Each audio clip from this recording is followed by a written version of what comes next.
Hello, good morning, good morning, good morning. Happy Tuesday. It's Tuesday, right? Bobby, is it Tuesday?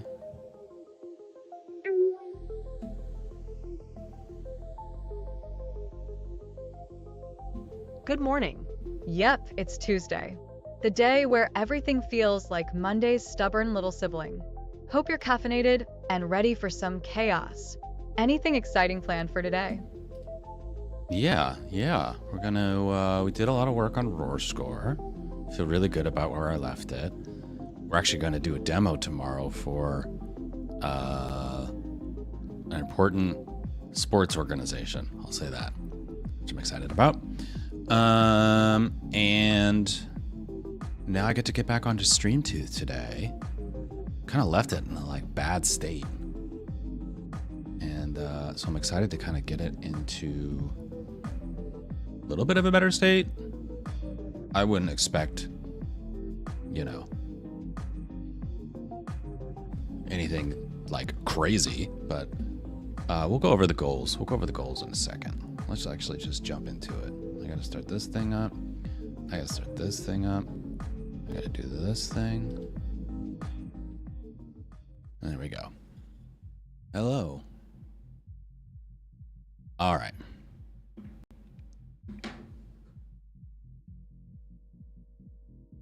Wait, is the music quiet? I can't barely hear it.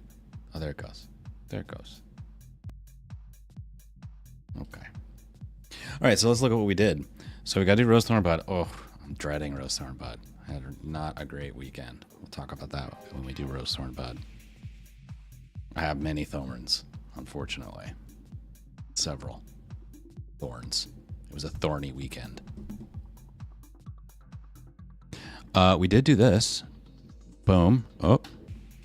Boom. We did that. I did that yesterday. That's actually really nice. It's just always up and running, and I can hit it on the domain, and I can also hit it on the IP, and there's pluses and minuses doing each of those things. This we're not going to do. We're going to come back to this later. We don't need a landing page. We eventually need a landing page. We don't need one today. This we're not going to do. I tried to do this yesterday. I tried to do a little work on the stream yesterday. That was kind of my goal. Was like, let's make it a work on the stream day. And my plan was to spend most of the day on that thing, on this. You can't do it though, because I wanted to continue to use Restream, and Restream will only accept one input stream at a time from you. And the alternative is I could do the guy suggested I do like a rotate thing. Like I can set the transcoder to rotate the thing so that it's vertical, but that doesn't work. I don't want to be sideways. It's just gonna make everything sideways. That's not good. Anyway, it's possible to do it. It's not practical to do it. And I honestly, now that I've looked again,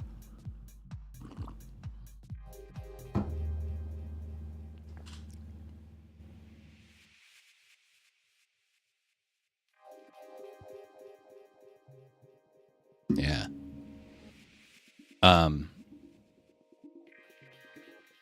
I was gonna say, so, yeah, I was originally gonna do it for like the LinkedIn streams, but it turns out like that's not even actually like what they want. So I just stopped working on that, and then I kind of poked around on different stuff and did a little cleanup on Roar Score, and that was my day yesterday. So let's talk about today. Okay, let's erase some of this stuff. I still got to get back to doing the music generation stuff. I don't know why I've got a block on that. I just can't get myself to like open it back up. I think I need to start from scratch. I think that's the problem. I need to take whatever I have there and just don't even look at it. Just delete it. I don't like it. I just delete it and start again. Because it was originally, I was like, there was a open source project that was like, oh, we're going to use this music generation thing that Meta put out, and you can have like an endless streaming radio station. I'm like, that sounds perfect. That sounds great. That's what I want.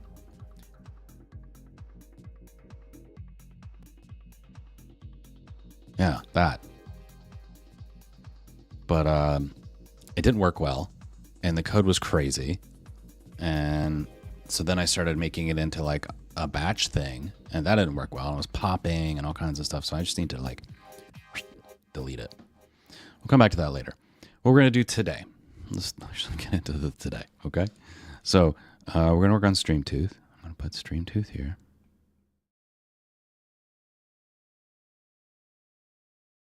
And we're going to do two things.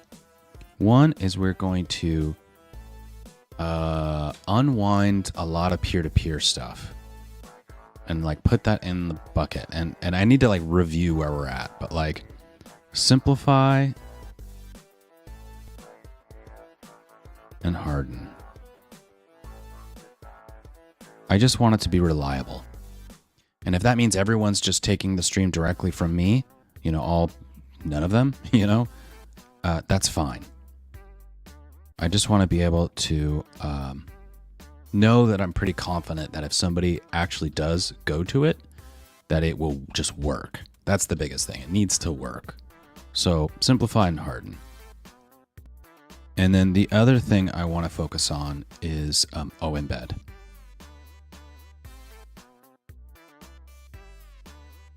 And part of simplify and harden and part of embed is just removing a lot of the chat stuff. Like no chat. Chat will be on the platform it's embedded on. Listen, buddy, you don't need to underline it, okay? It's fine. It shouldn't bother me, but it does.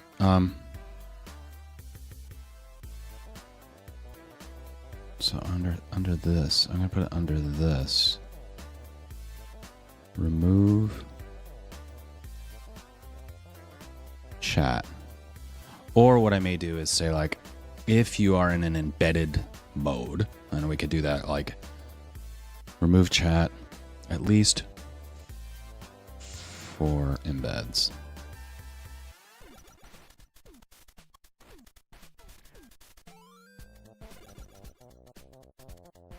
Those are the things I think I'm going to work on today. And then the goal should really be that like technically it's working now. Like you could go to StreamTooth and you would see me there. It would work. I'm just not posting it. But I want to be able to post it. And then when I post it, I want it to just show up on the platform. So if I post it to Blue Sky, I want it to be in an embedded view. Hopefully they will support the embed. That's what I want. That's what I'm hoping. Is that they'll just put the iframe there, it'll just work, and yeah, but we'll see. And then, you know, we would ideally do that on Warpcast and everything else. We have the whole thing of like, hey, I want to push this all through AT Proto. We did a ton of work around that and getting their like crazy OAuth to work. And we're going to use that.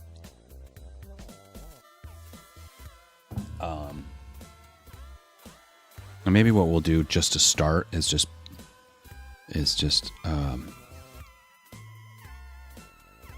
post to Blue Sky on stream. And I got to figure out like the right way to do that. I don't know yet. All right, so that's a good set of things. It's a good set of things. Let's go over to R2B. All right. All right. So here's the last RTB that we did. And this was the thing that did not go well. But we'll talk about that in a second. So we're going to duplicate that. Actually, that wasn't the only thing. So I had a busy weekend. There was a lot going on. We had climbing on Saturday. Wyatt does a climbing class, and Angela and I have both been getting kind of into it and trying to do stuff. But this Saturday, Angela didn't go. She wanted to stay home with Axel. He's still recovering from his surgery. And so I took Wyatt myself, and Wyatt's friend goes there as well, and his friend's mom was there, and we were climbing together. And you know, I hadn't climbed in a few weeks. I was a bit rusty, and I had just gotten the like belay thing, and I made a little bit of a mistake. when I was lowering her from the top of the thing. And, you know, maybe it was... I'm not a reckless person. I'm a very careful person. So I don't consider anything that I did to be... certainly not negligent. I was being very attentive and trying to do it right. But I made a mistake. And one of the guys there just laid into me in front of like a bunch of people. Made sure to like talk to my friend, talk to Wyatt's friend's mom about it. The mistake I made. And then threatened to take away my pass and all this kind of stuff. Made a big scene. And it was awful. It made me feel awful. And I just... Now I'm done with that. Now I'm not doing that anymore. So that sucked. Climbing sucked.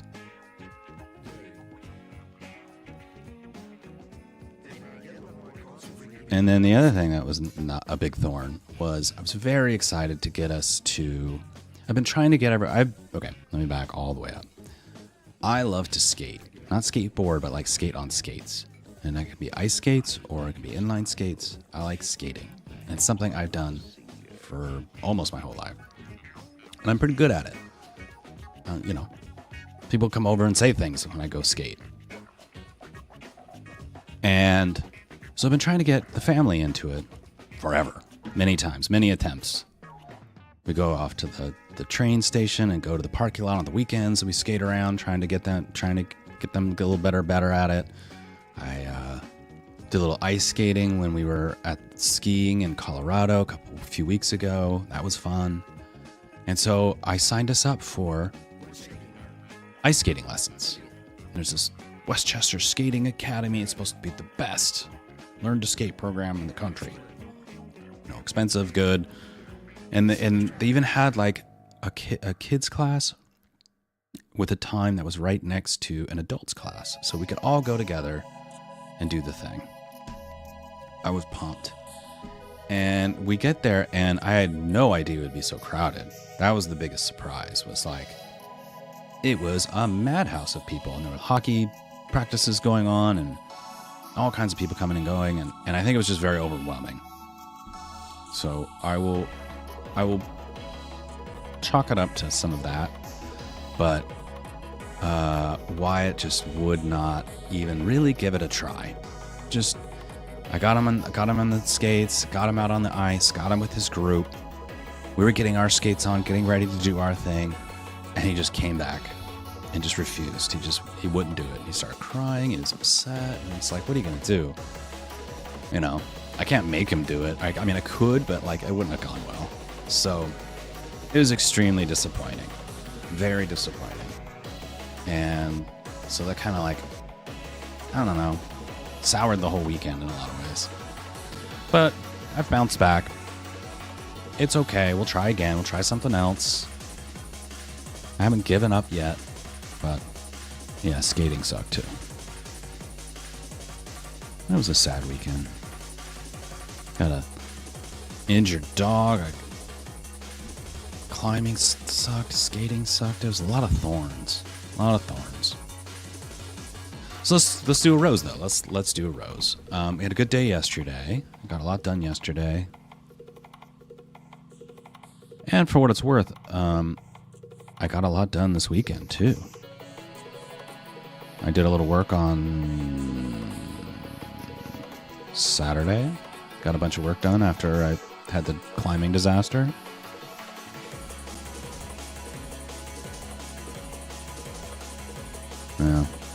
Yeah, the weekend sucked. Weekend was just bad.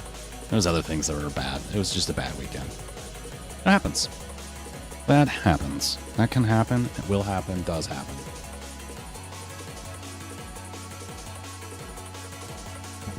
What are we doing now? And then buds. We got the big meeting tomorrow. We got a big important meeting tomorrow. I think. Maybe.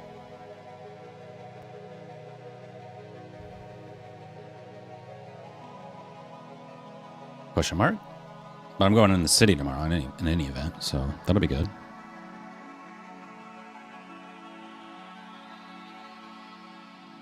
So I probably won't stream tomorrow. Unless it gets canceled, then I'll stream. I don't know, we'll see. So, Yeah, that's my rose thorn bud. I'm going to leave it at that. I'm going to leave it right there.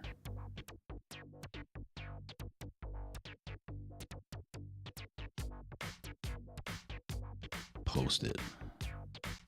Did it post? I don't think it did. Post it, dude. Okay. Check.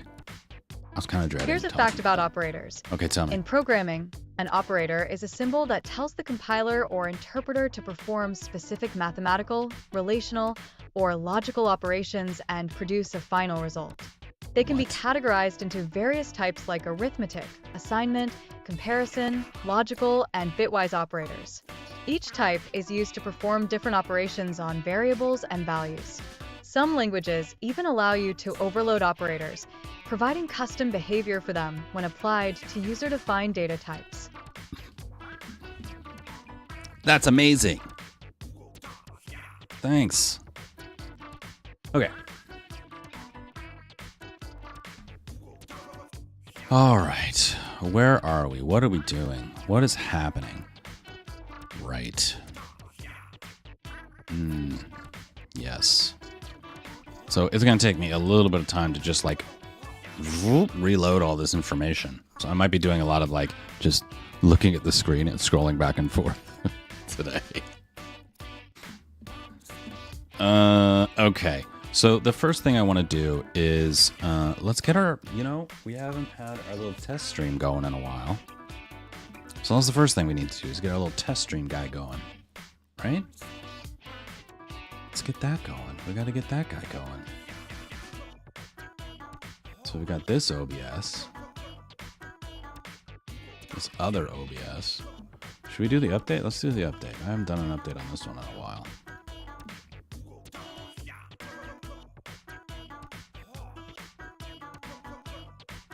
Okay.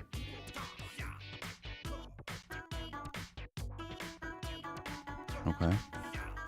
OBS has turned off reactions. That's fine. I'm fine with that. All right. Now, if I hit start streaming, this should do a thing, and I should be able to go to s2th.tv, and then, yeah, is it like, okay, so it is subdomain powered. What? Nobody said do that. What? What? All right, let's go back. Let's go here. Okay. Oh, there I am. So there's the main stream. So this does still work. That's great.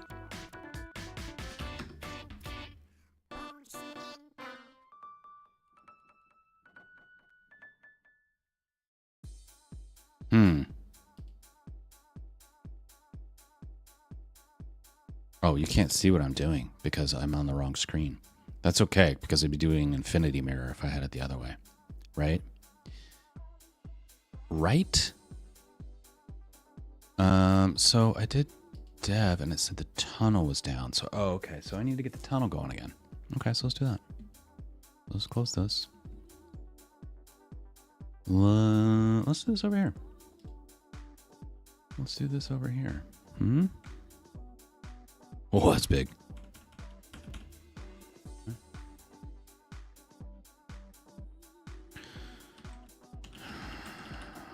All right.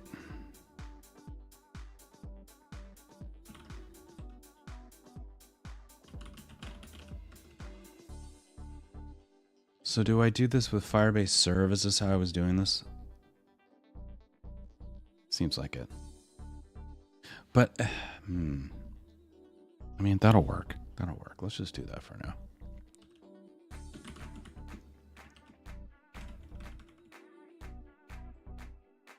Oh, but I need to like, is it going to try to use port 5003? What's it going to do? Let's see what it does.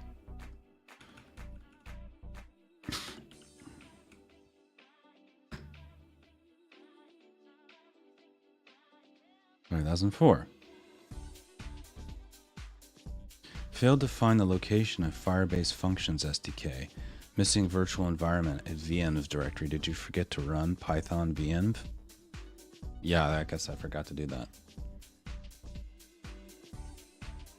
All right, come back to that. We will need functions. That's what we're gonna. Part of what we're gonna do today is a cloud function. Cloud function. Okay. Oh, wrong stream again.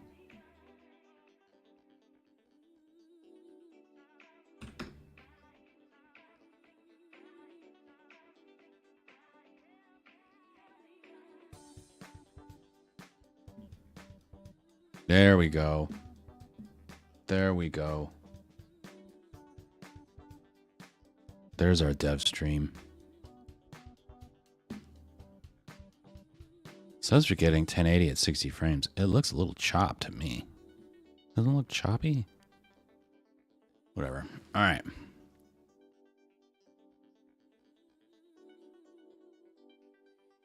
We have a thing. We have a thing. All right, so I think I've already done some of this work in that I don't think that, well, let's look at the code. Let's look at the logs.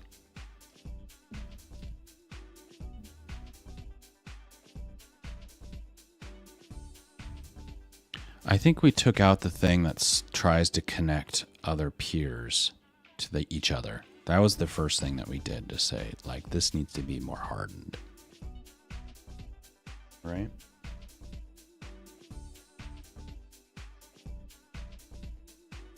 Oh yeah, we're like ship logs now too. That's cool. So now, like, if I'm looking at, oh yeah, I forgot about this. That's pretty cool. So now I can go watch. Watch.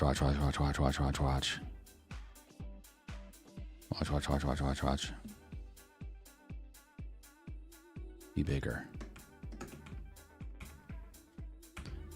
Do better. Be better. Be bigger. Now I can go this way, right? And then I can go right.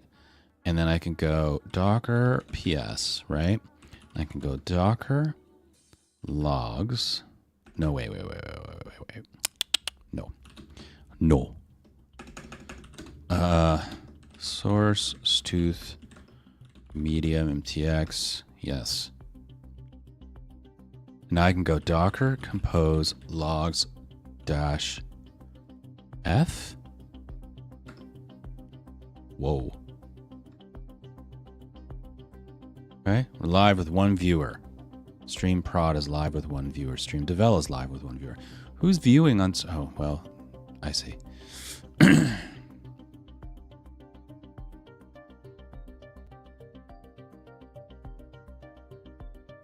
So now, when this thing ships logs next, I will get it here.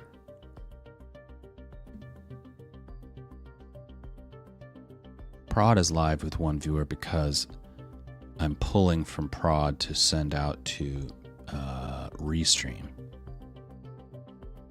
The vel doesn't do that, so it's only live with one viewer because of this one.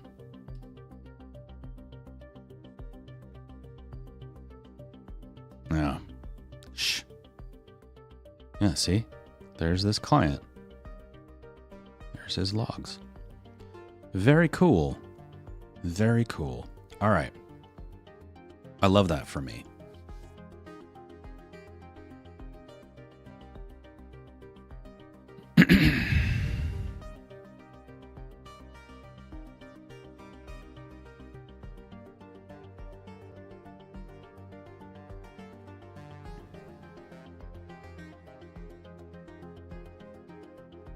One of the things I think I want to do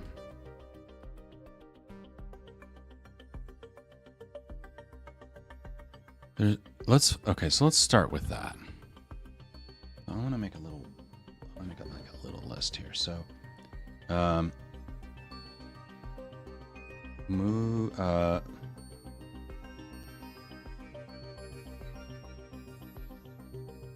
want to get away from using hashes because they're client side only and get into using queries. Hash to query. Because I think we're going to need that as we start to move forward with having more of this be server side. We're going to get into cloud functions and O embeds, and I need to like differ the output based on the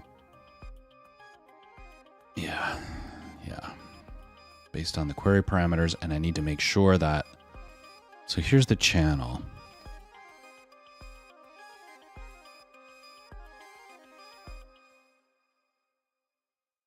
I see.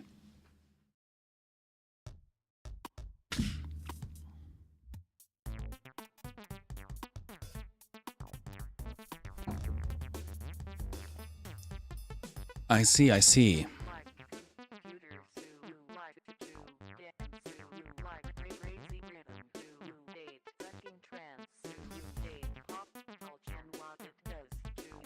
Can I map in hosting? Can I map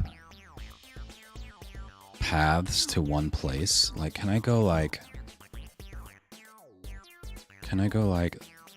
/devel? Okay.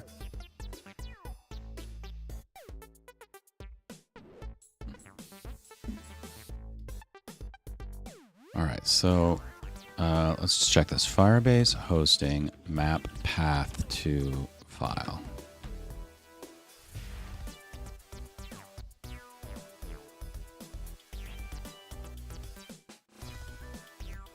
Okay. Rewrites. Very good. Show the same content for multiple URLs. That's exactly what I want. Okay.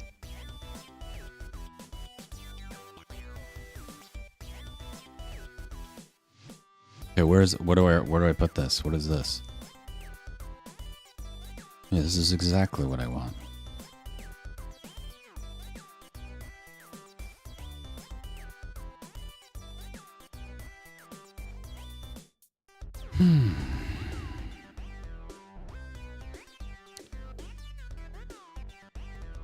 It's nice to be here and working on stuff. Firebase.json? Is that where I put this? Configure hosting behavior. Where do you define? You define your Firebase in your Firebase JSON file. Firebase automatically creates it in the root or when init happens. You can find a full configuration example. You can check the deployed. Okay. Reserve namespaces. Okay. Oh, I see. Okay. Very good and very good. Very good and very good. Configure rewrites.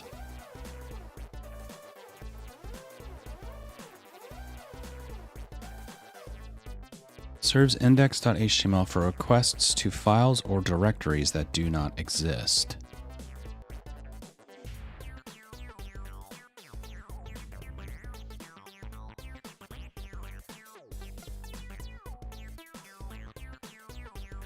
Okay.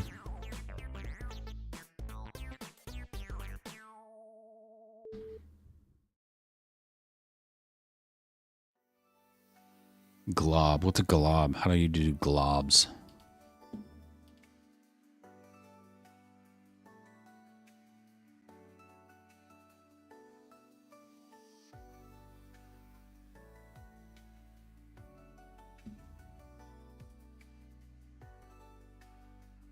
Okay.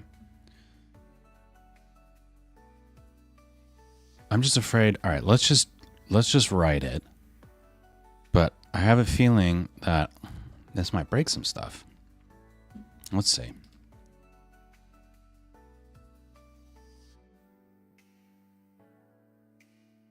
Okay. All right, so this needs to be under rewrites. Okay. Rewrites. Okay.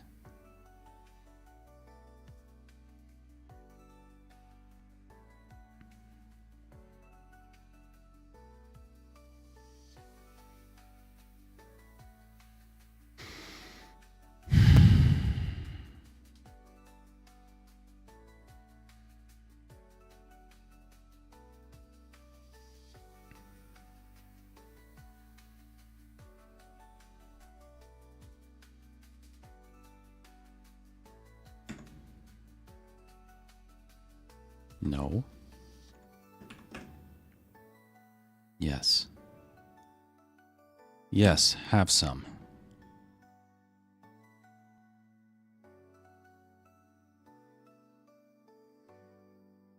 Here's a fact about transportation. Tell Did me. you know that the world's first underground railway, the London Underground, opened in 1863? It was Shut the front powered by door. steam engines and was quite the marvel of its time. Imagine riding a smoky train beneath the bustling city streets. Locomotive. Locomotive. Huh? Locomotive.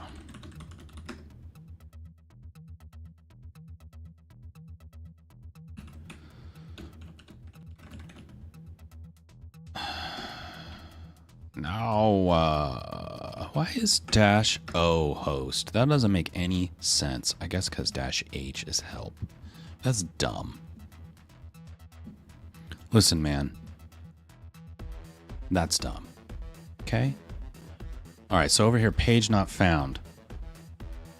Let's reload this. Okay, that worked. Okay, did the thing correctly. Oh, God. Hello. Alright. Devel. I need to reload.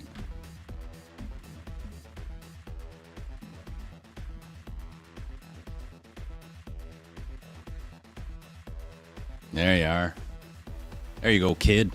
Alright, so now, what we're gonna do... Love that for me. Alright, so now in here, where we do channel, we're gonna get the channel from the path.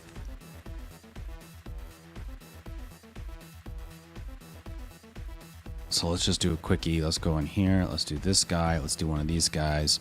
Let's go window, location, path. Okay.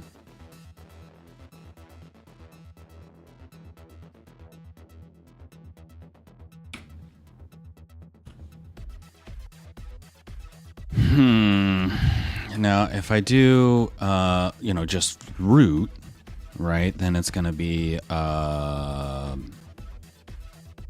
shithead, you know?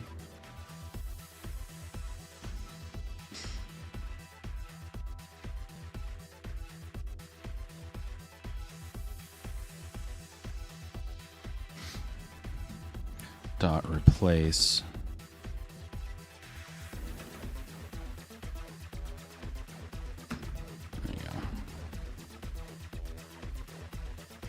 There you go. Remove the leading slash.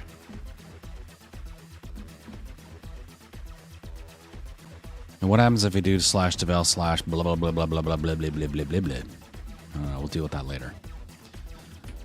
I'll deal with you later. Are you two fighting?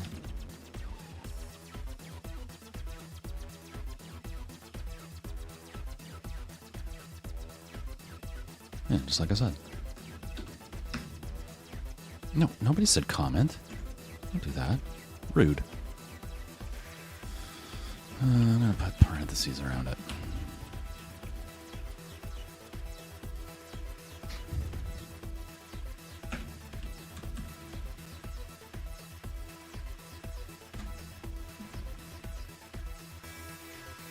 All right. So now I should be able to go here. I should be able to go slash devel. Let me just load this. Let's reload it.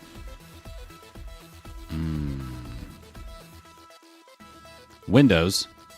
The fuck? Windows location. Okay.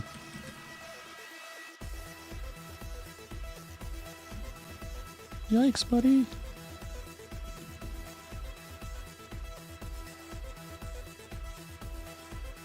Okay. Very good. All right.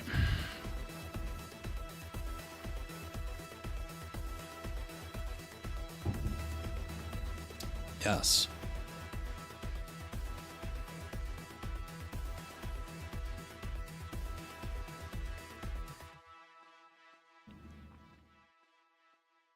Now then, the other thing I need to do is add in support for this.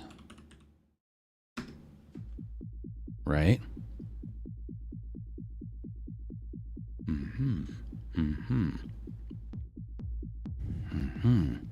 There must be a good way to do this now. Window location, is it query? No. Window location.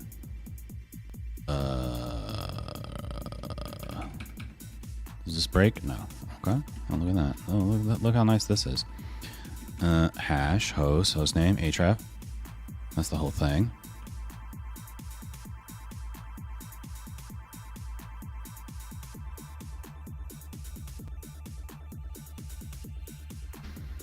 All right. MDM URL query string. Aha, I knew there was a new way to do this.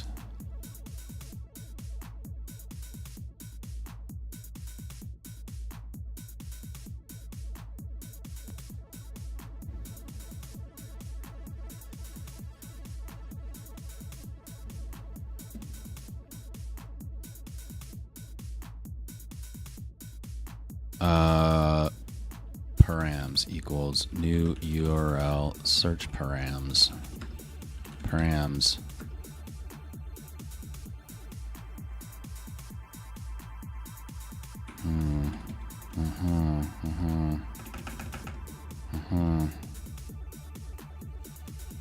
A string.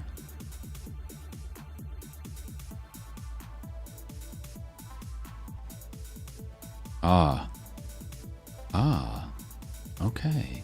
That URL is old. Okay, so window location href, right? New URL. Var URL is equal to new URL. All right, then URL, and then now we're going to say var params equals new URL search params URL. Params. Didn't work. URL search. It's okay. It's okay. Params. Aha. View. No. Params. Dot view. No. All right.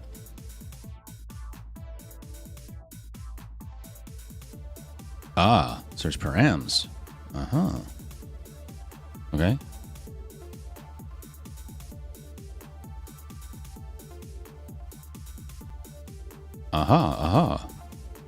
How do I get like a specific one? Like I know I can iterate. Okay, just.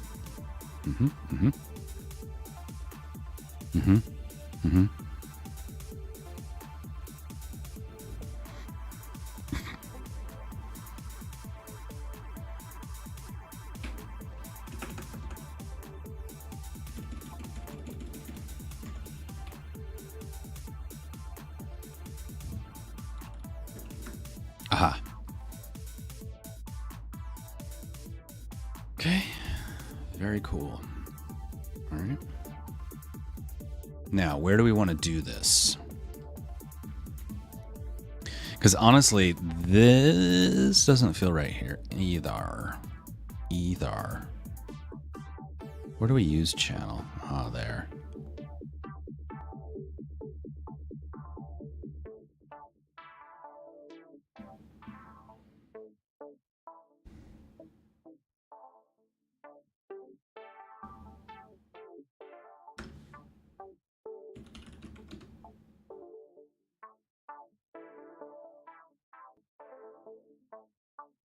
Is there setup? Oh, okay. All right, very good. This looks like a lot like the other things that I do. All right, this setup view. No.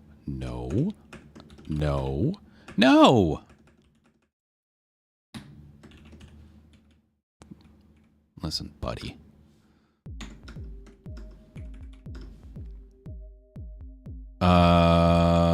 Var URL equals new URL window location href. Okay, var view or this dot view equals your or full. Okay. All right. So now, if the view is embed view, then we're going to only show the video. Just this.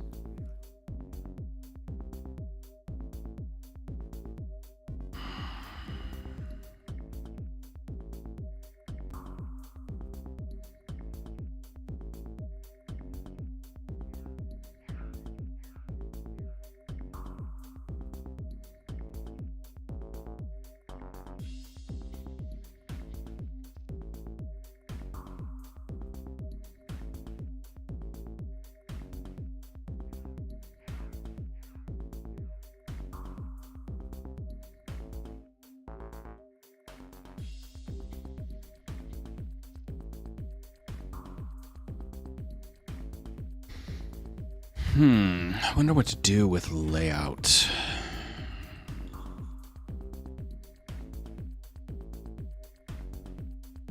I almost don't think we need it. So I think what we're going to do then, if this dot view is embed, this setup embed view, else. Okay.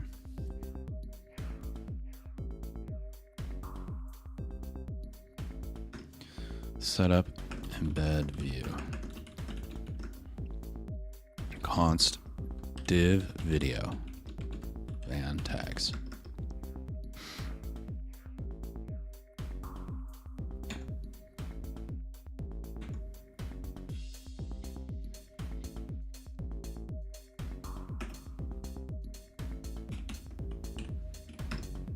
Yeah, I do think that's it. But no, it's not quite it. Not quite it. What we need is this div to be the whole screen, the whole window. And the video to be that too.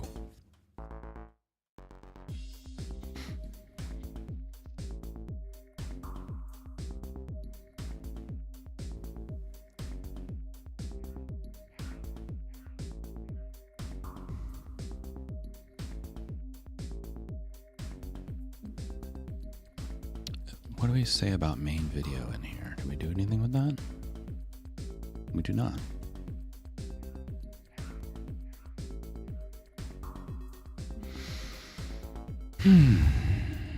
Okay.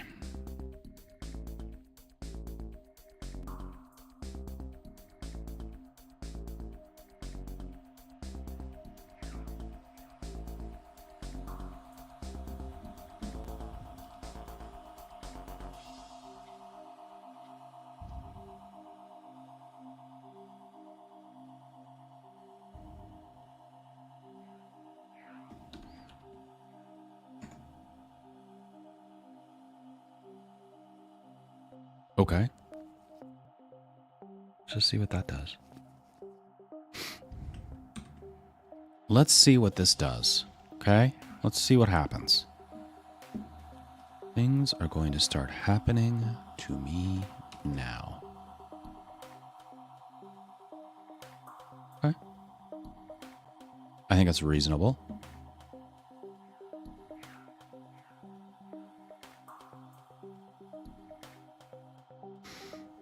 What are you airing? No.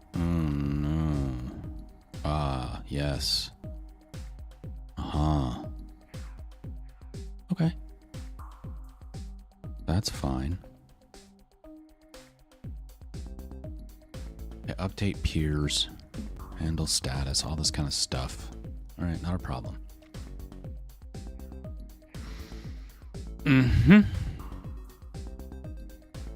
Where is that happening? Stewie. All right. Update peers.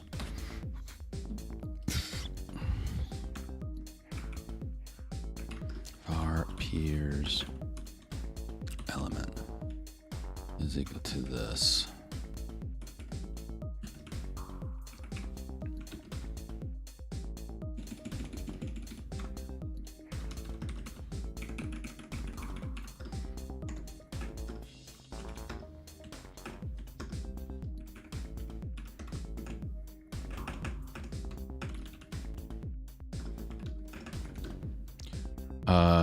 Peers do not appear. Peers tab does not appear in embedded view. Okay.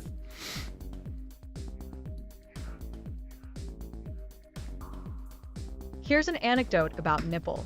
Back in the day, Whoa. Pothate Oh No tried to create a super realistic 3D model of a stegosaurus for a game project.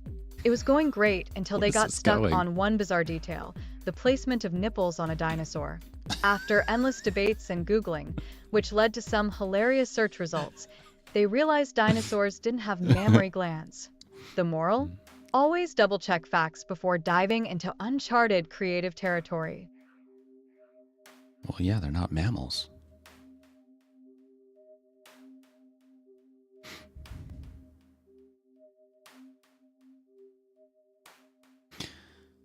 That was a weird one. That was a weird one.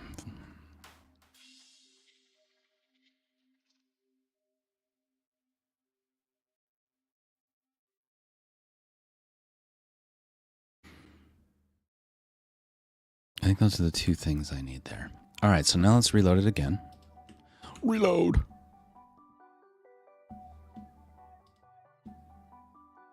Very good.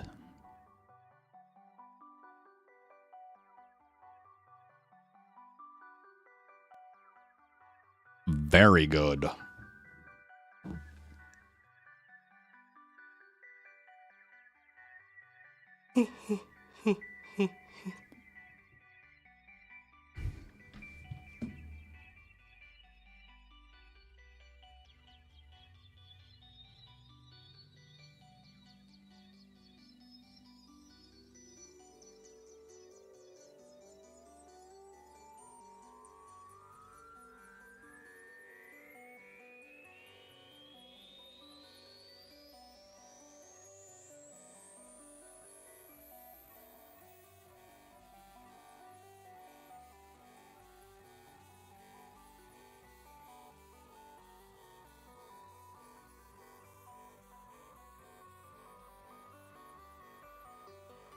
All right, so we removed chat.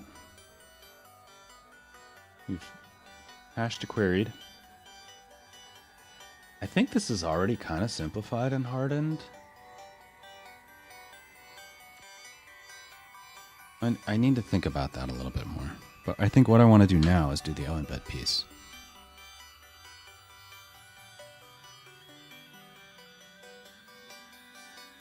All right, so let's take a look at embed.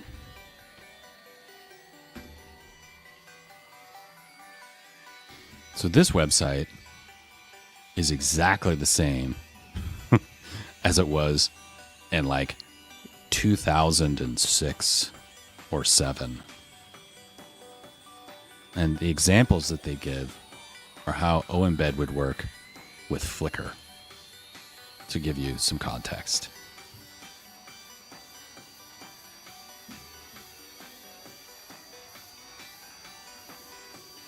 This document is stored on GitHub. I'm just curious now. Just curious now.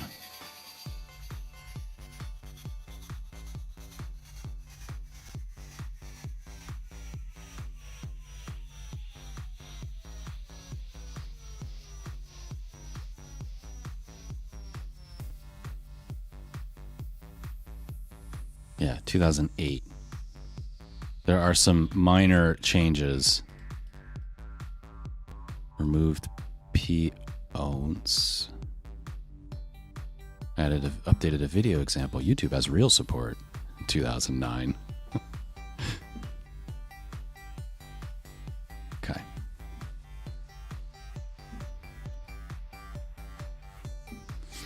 Cool.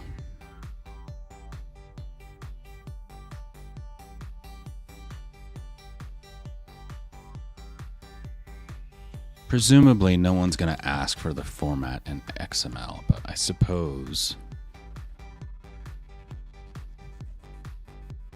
Oh, you can specify it. All right.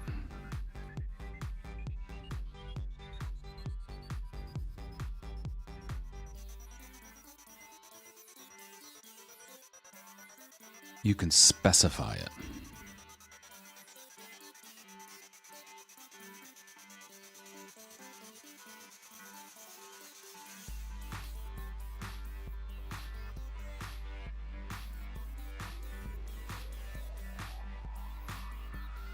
All right, so now in our index, what we're gonna do.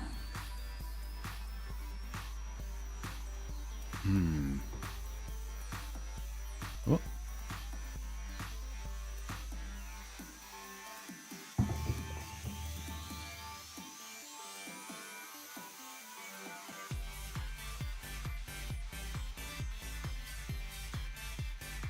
Now this part's kind of tricky, right?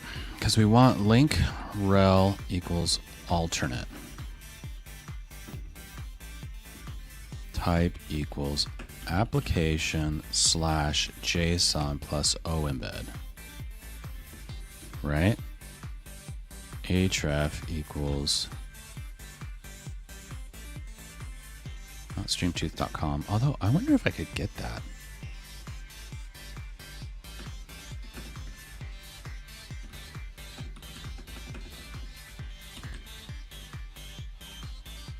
But here's the problem.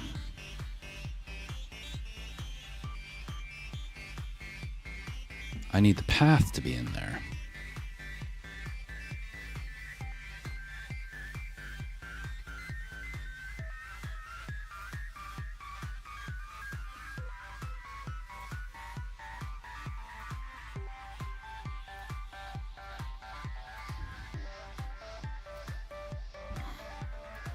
What is this? Oh, wow.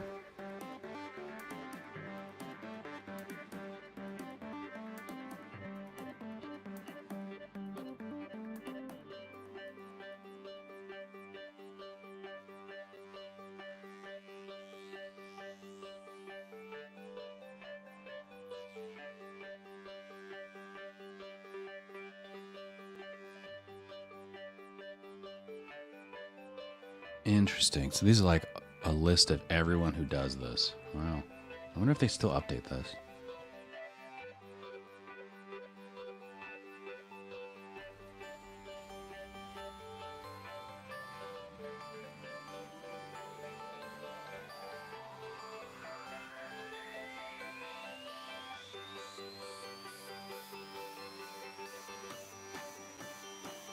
Okay. I mean, apparently they do because X is in here. It says X. So. Okay. Oh. Real quick.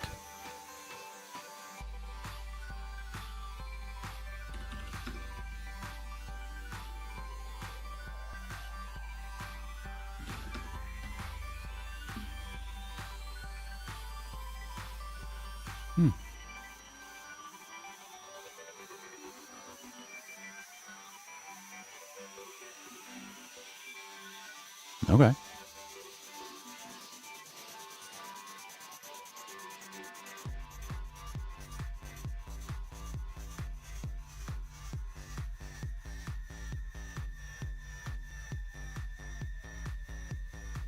Better do that. I better do that really quickly before someone else does that. Let me just do that right now.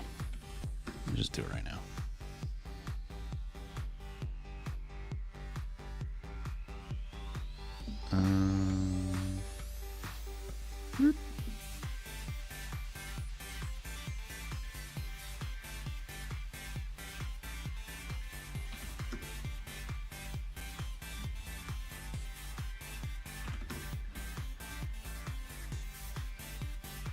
Get out your phone. You gotta get out your phone. You gotta do this thing real quick. Oh, I'm getting a what am I signing into? Oh yeah. Getting a couple of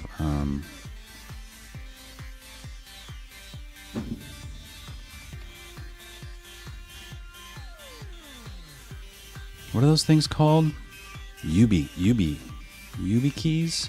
I'm getting a couple Ubi keys today.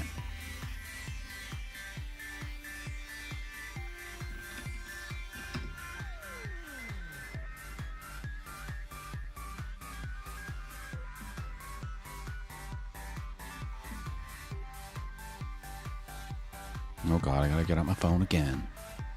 Get out your phone. Listen, bud.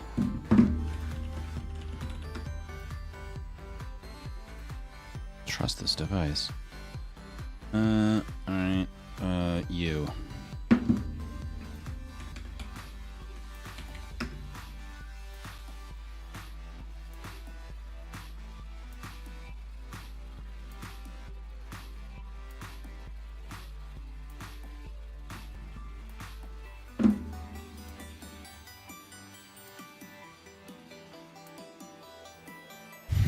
Okay.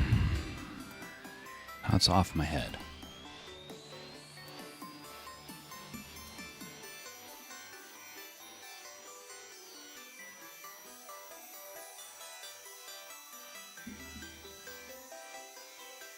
Okay.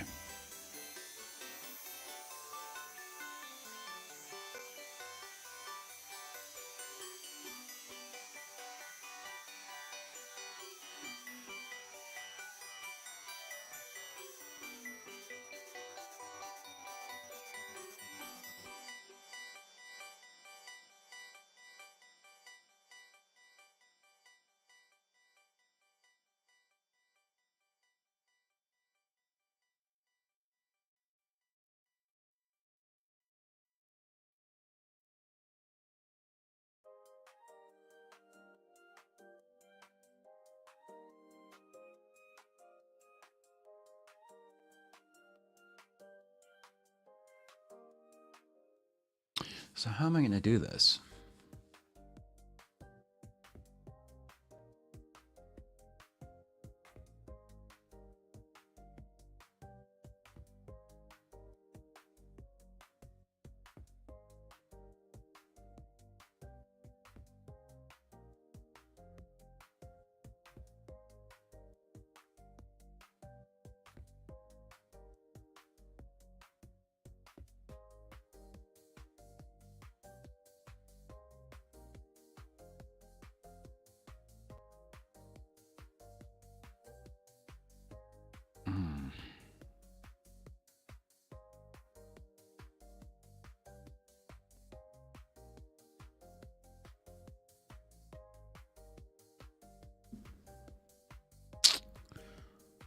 Huh.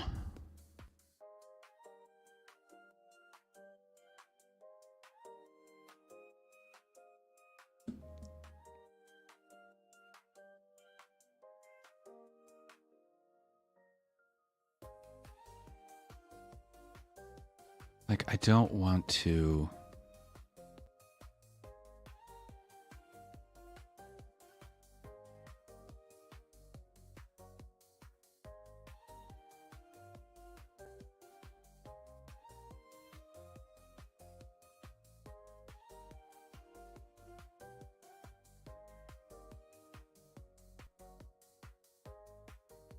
Okay.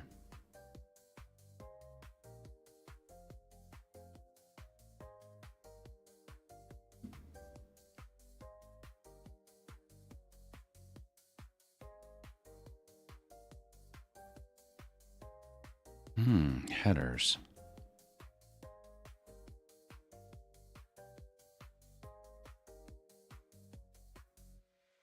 Create a custom domain dynamic link. What's this?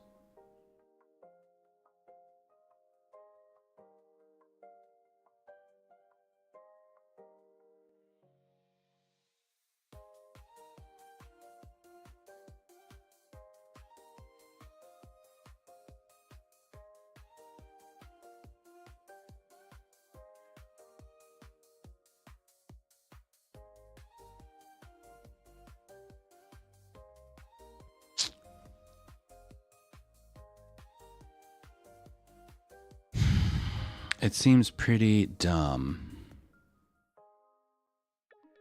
to go through the whole process of serving a cloud function when all I need to do is, rewrite one tiny little thing.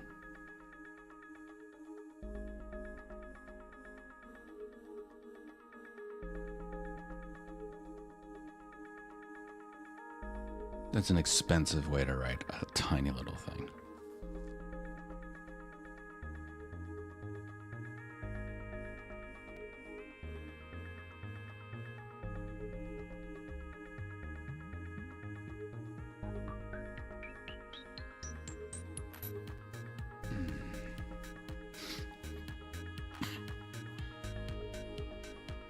Mm-hmm.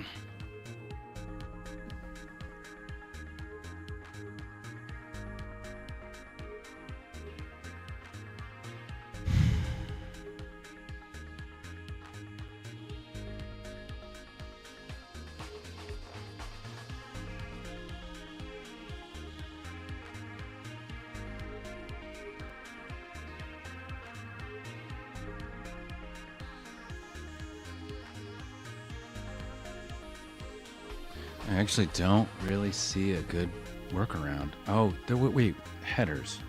What was the headers thing? That might actually be better.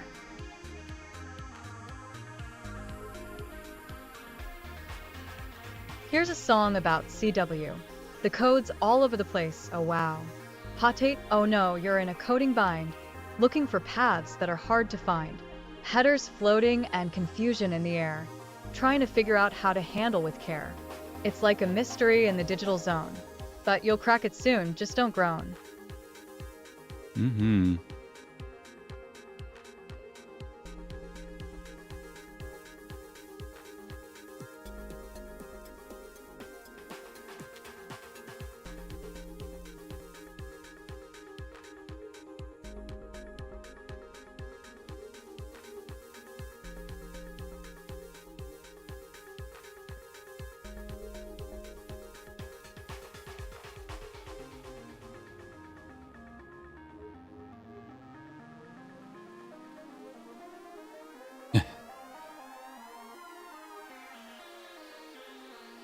Can I use the match?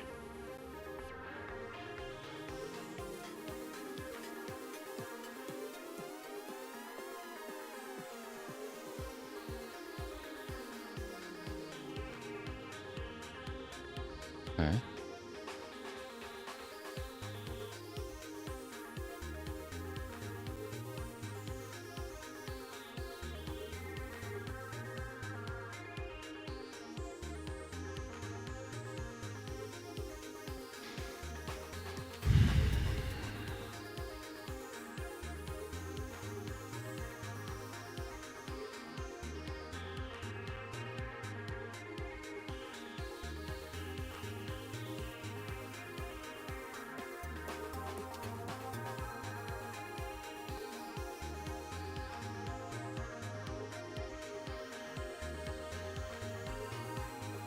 We could just try it.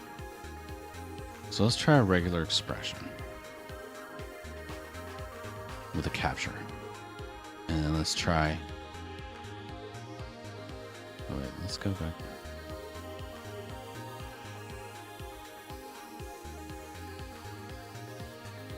Headers, source.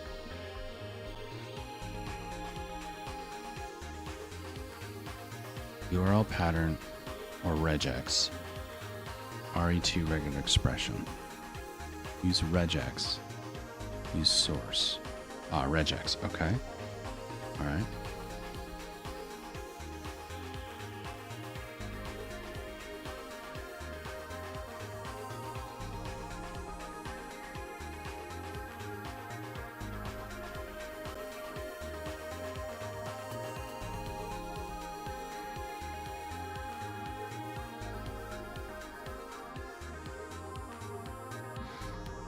All right.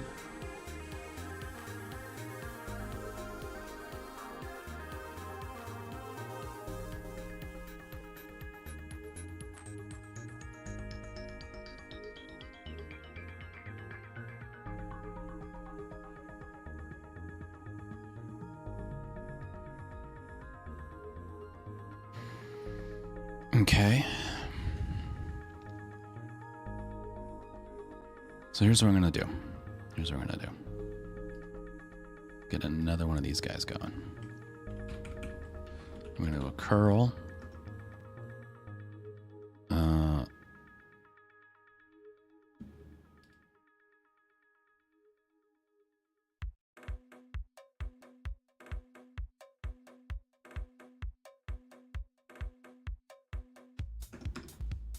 And I just want the headers.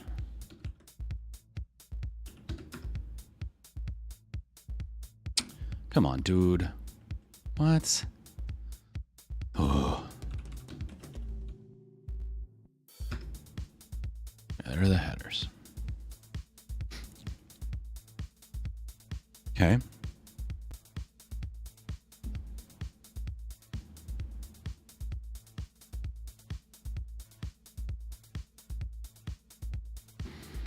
Headers.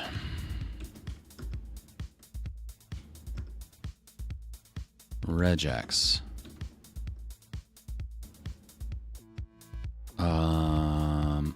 Now I don't know what's in here though.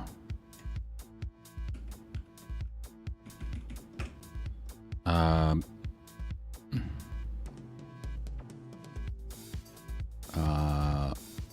what was the thing? What was the thing? Link.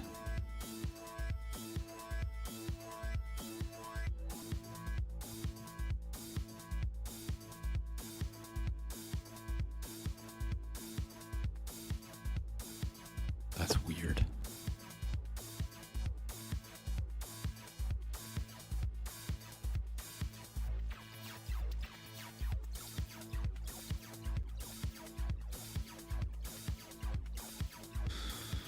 Okay.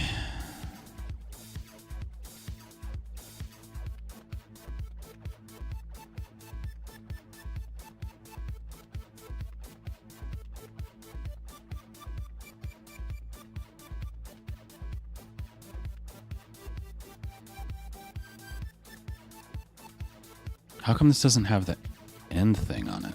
That's weird. This is within angle brackets. Link headers. What are you? Link. Okay. Oh, look at this. Okay.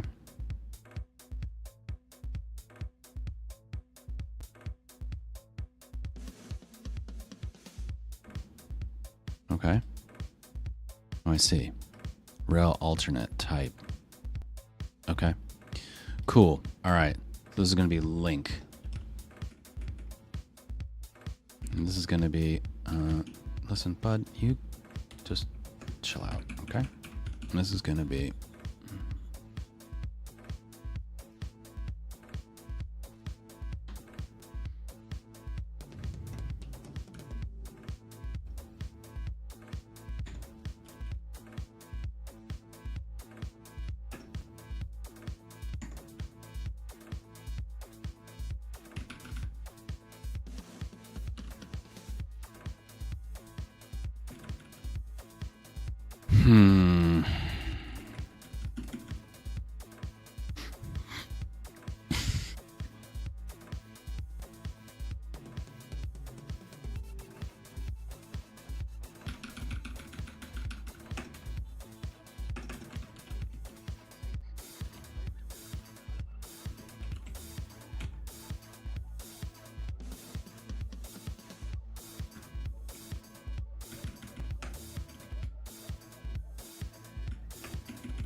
just capture the whole thing.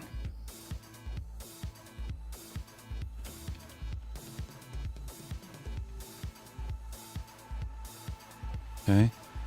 Rel alternate type. All right. Okay. Let's see if that works. I don't think it's going to work. But let's pray. Let us pray.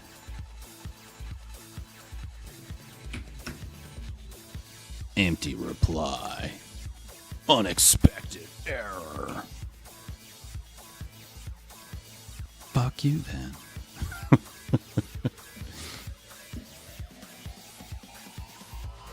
Foo. Let's just make that foo. Let's make this just everything. Okay? Let's just see what that does.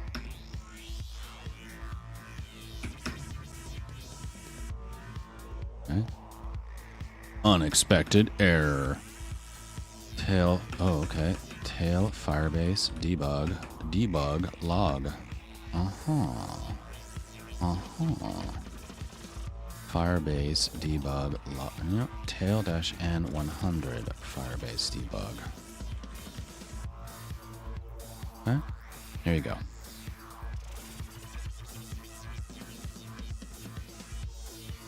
Val headers for each is not a function. You son of a bitch, you did it wrong. Alright. What'd I do wrong? Headers.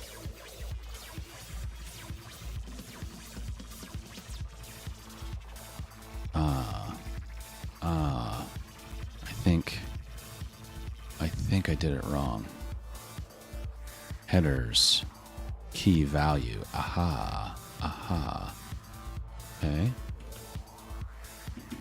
This is value. Keys. Link. Okay. Do that. Do that. Okay. Start with that. All right. Link. All right. Cool. Now, capture. Okay. Let's try $1. Okay. Kill you. Restart you. Do you? No. All right. \1. Kill you. Restart you. Do you? No. Poops. Many poops. Many, many poops.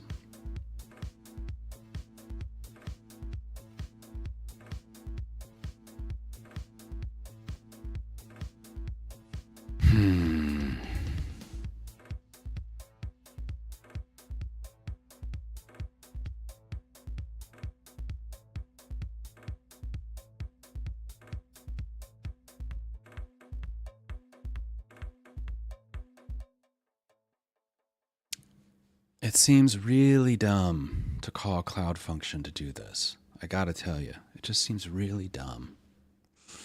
All right. Firebase hosting headers regex capture.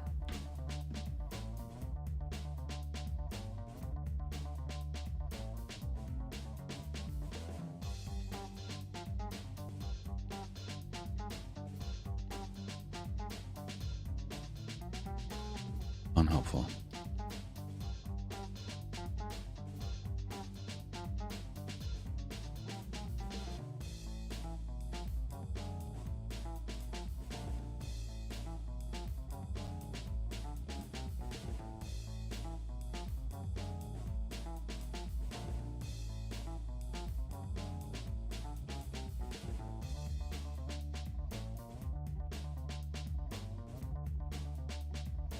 Glob pattern matching works differently when using capture. So there are capture groups.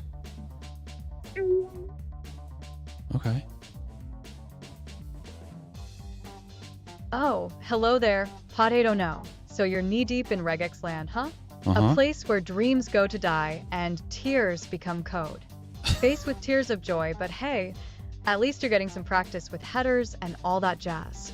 If you need something less soul-crushing to talk about, I'm here with jokes or unsolicited advice.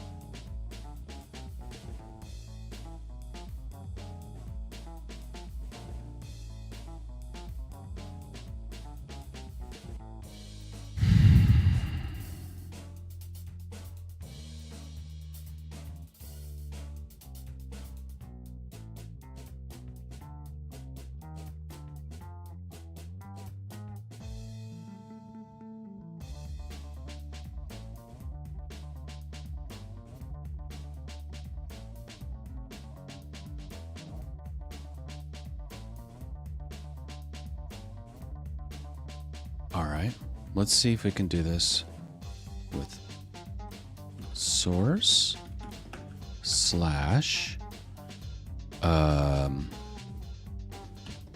channel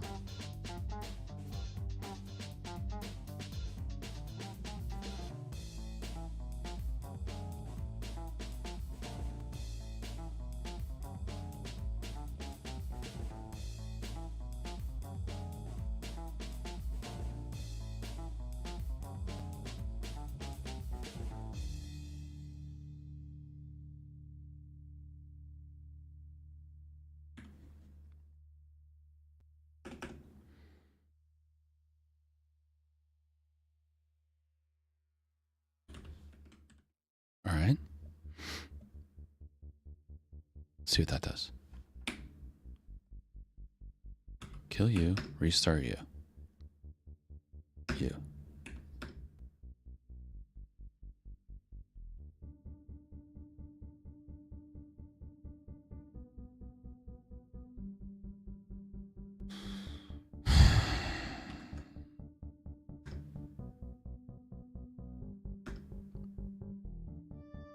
No, it's not matching.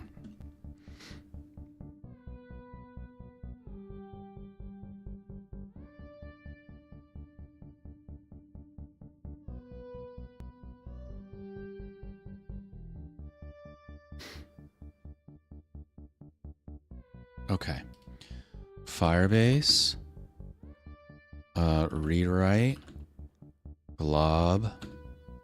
Capture.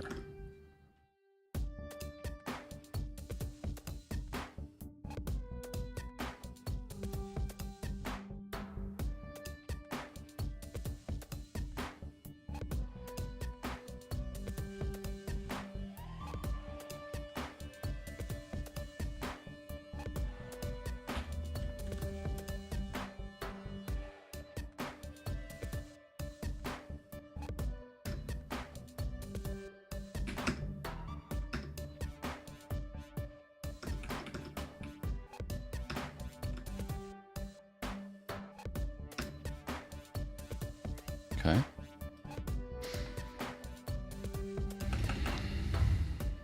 Let's just do star star.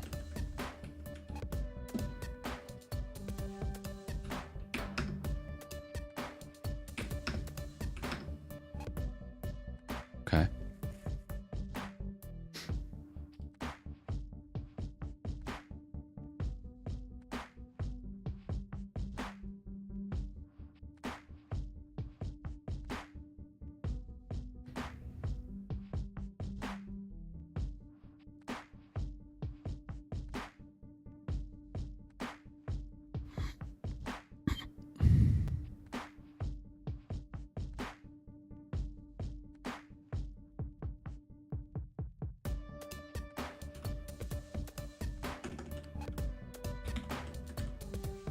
Let's try that.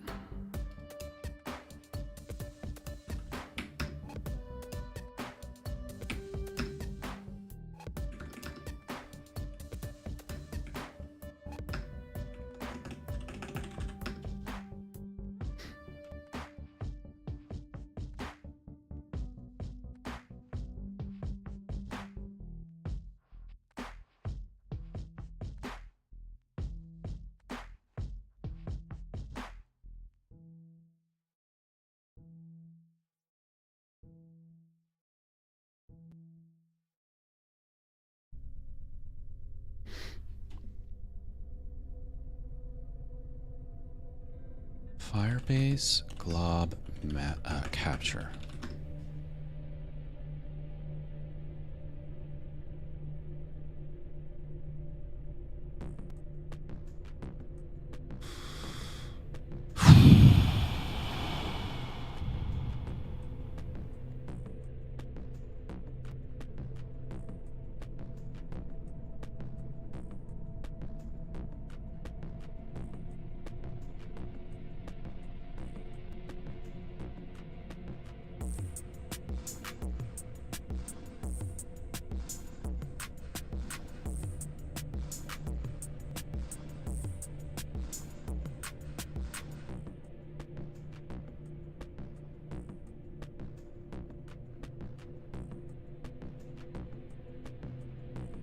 Capture URL segments for redirects.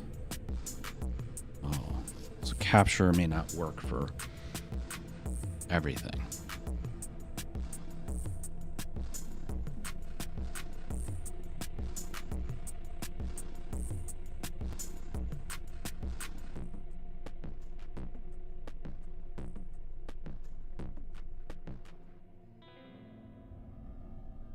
:1 with regex.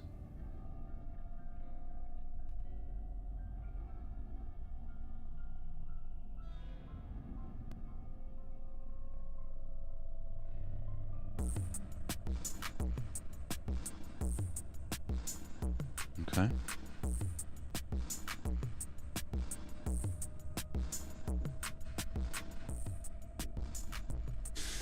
Okay, this may not work, but let's try again.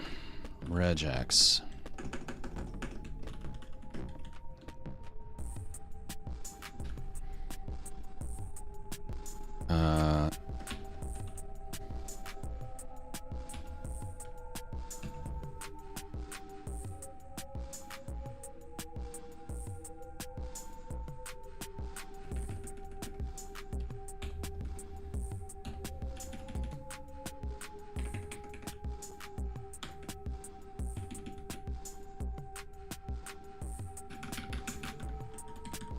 All right, let's try that.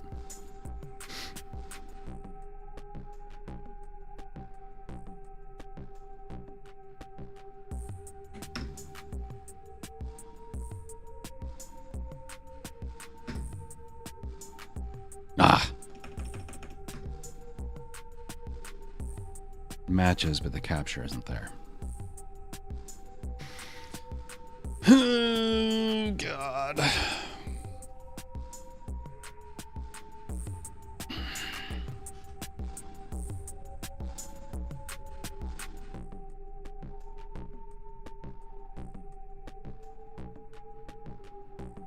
All right, so how can we solve this?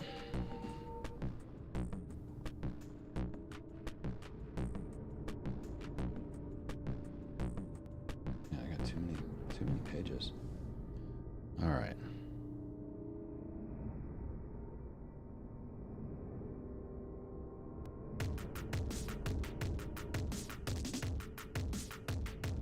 Oh.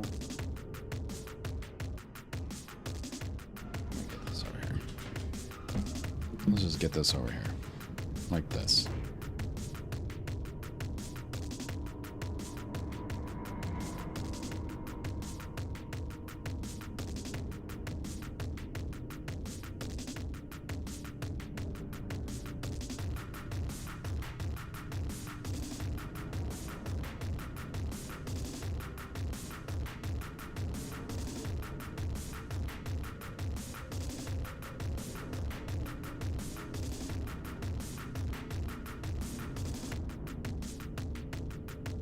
One.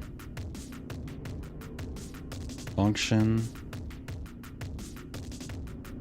for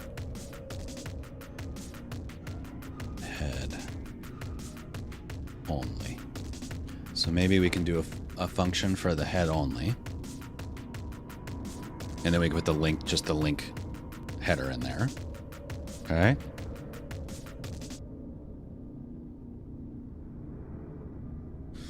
I should search for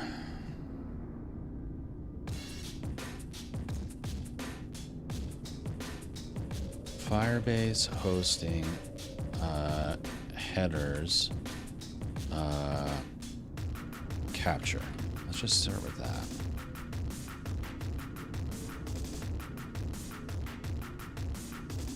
This is exactly what I need.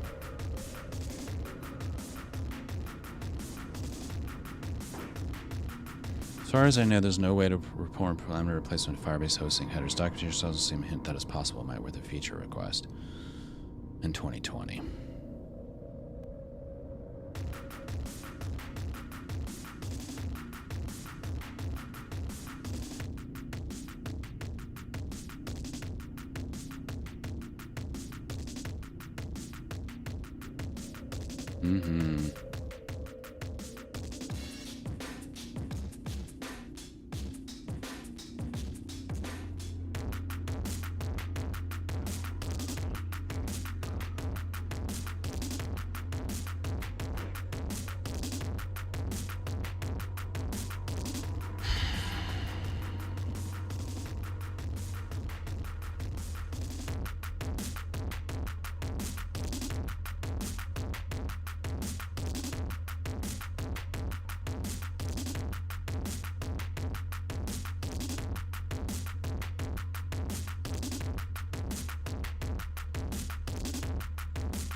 Okay. So, you know, yeah.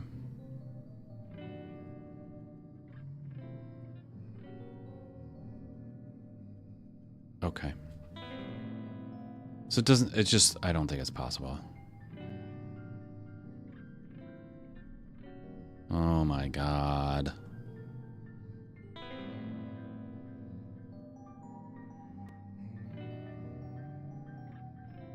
Yeah. Getting tired of that one. It is one of my favorite Simpson quotes, but it comes up a lot. All right, so we can see about a function for head only. We can do a function for page, which seems expensive. We could look at if there's a way, something else like I think we're doing everything through Cloudflare. So can we do it through Cloudflare?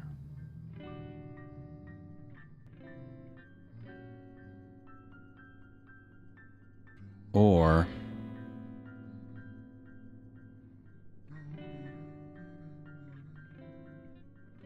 just bite the bullet and set it up as an actual, you know, app.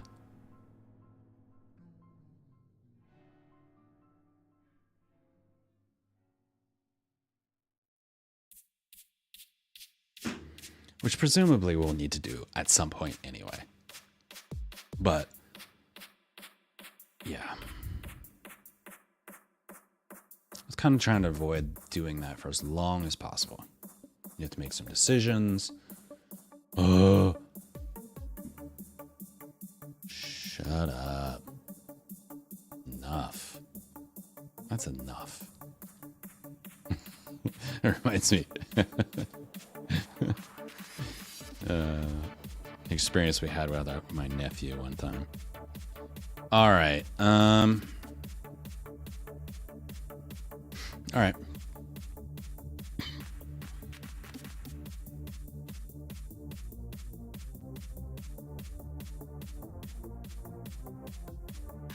I think we're gonna have to end up doing the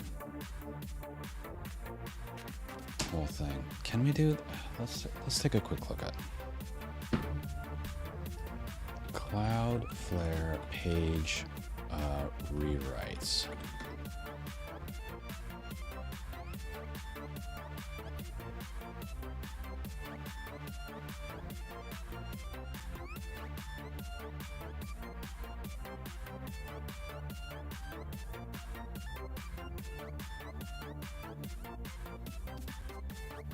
All right, so that's something we could theoretically do.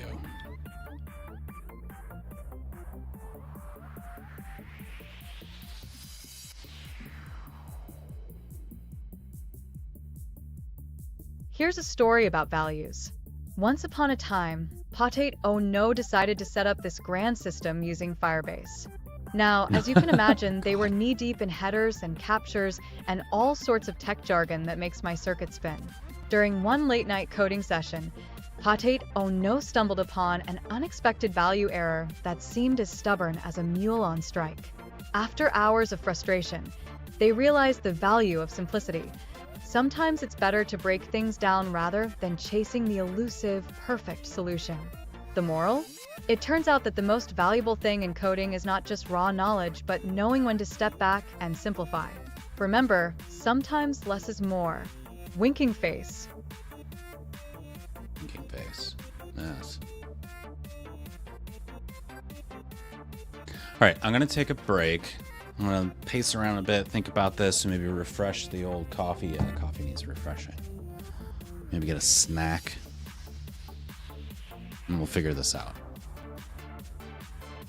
Yeah, that's what I'm going to do. All right. Hey, Bobby, please start a break.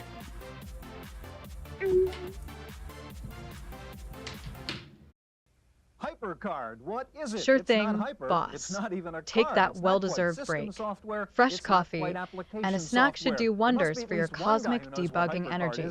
Hot beverage, donut, don't forget to stretch. About it. And there's one other guy who knows what HyperCard is. He developed it, Bill Atkinson. They'll both be on our show. Today we unravel the mystery of HyperCard on this edition of the Computer Chronicles.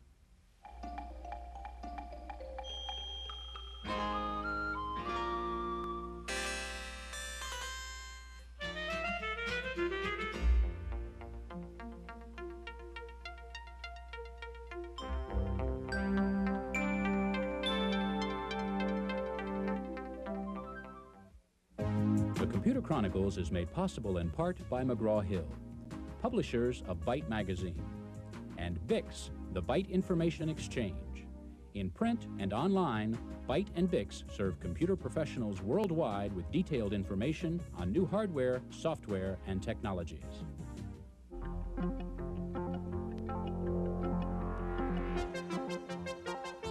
Welcome to the Computer Chronicles. I'm Stuart Chaffee, and this is Gary Kildall. Gary, I haven't totally lost my mind here and reverted to my childhood and playing with this erector set. What I'm trying to do is understand HyperCard, because the guy who developed HyperCard says it's like an erector set to help me build applications on my Macintosh. People are having trouble understanding this concept of HyperCard.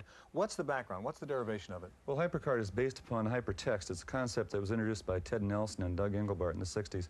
The basic idea is this: if we're trying to do research on a complicated, not complicated, just any kind of a subject, the subject matter really exists in all sorts of different places. It can be books, magazines, videos, tape recordings, CompuServe, and if we can somehow link all this stuff electronically so that we click on Beethoven and then we all of a sudden can jump from one to the next, collect up the information that we want, put it into the document, listen to the music, do some word processing and so forth. That's what hypertext is all about, or hypermedia, and this is supposed to be the foundation for HyperCard.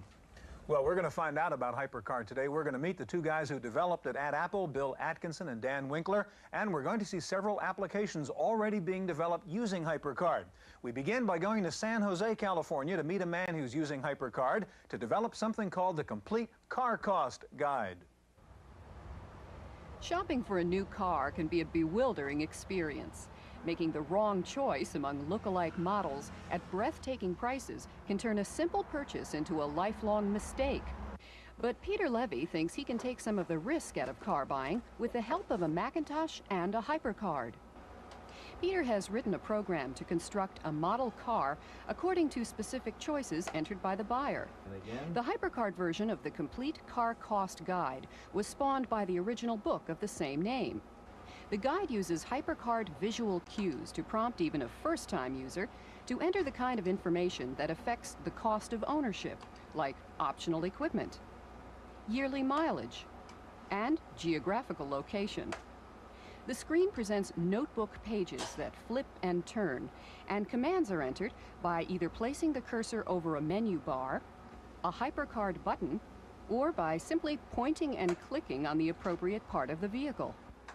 The Complete Car Cost Guide doesn't promise to turn a shopping chore into a happy experience, but the HyperCard stacks make it easy to personalize several choices and then compare them side by side.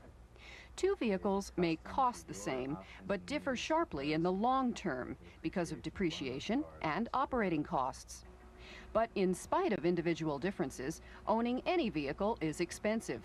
The opening screen contains a reminder that the first 4 years of ownership will cost more than the original price of the car.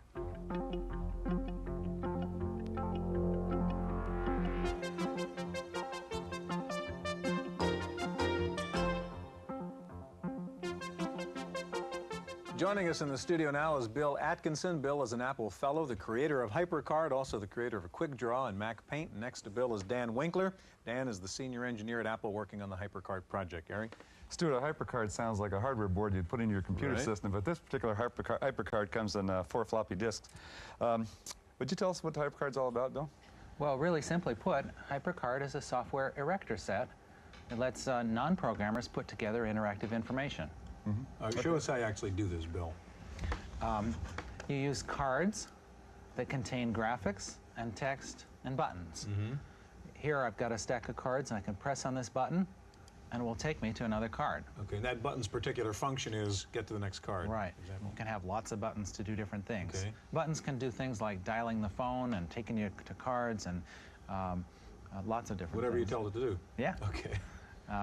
The cards are grouped together into stacks that you put on a floppy disk and can share with somebody else. and you can organize it so that any card can jump to any other card. Is this where you get that notion of hypertext built into the HyperCard system?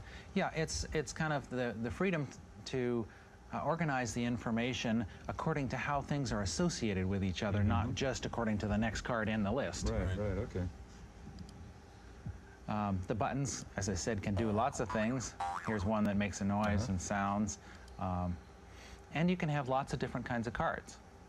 The standard 3x5 card is a little weak metaphor, but you can include things like an expense report or maybe an appointment book, things like that.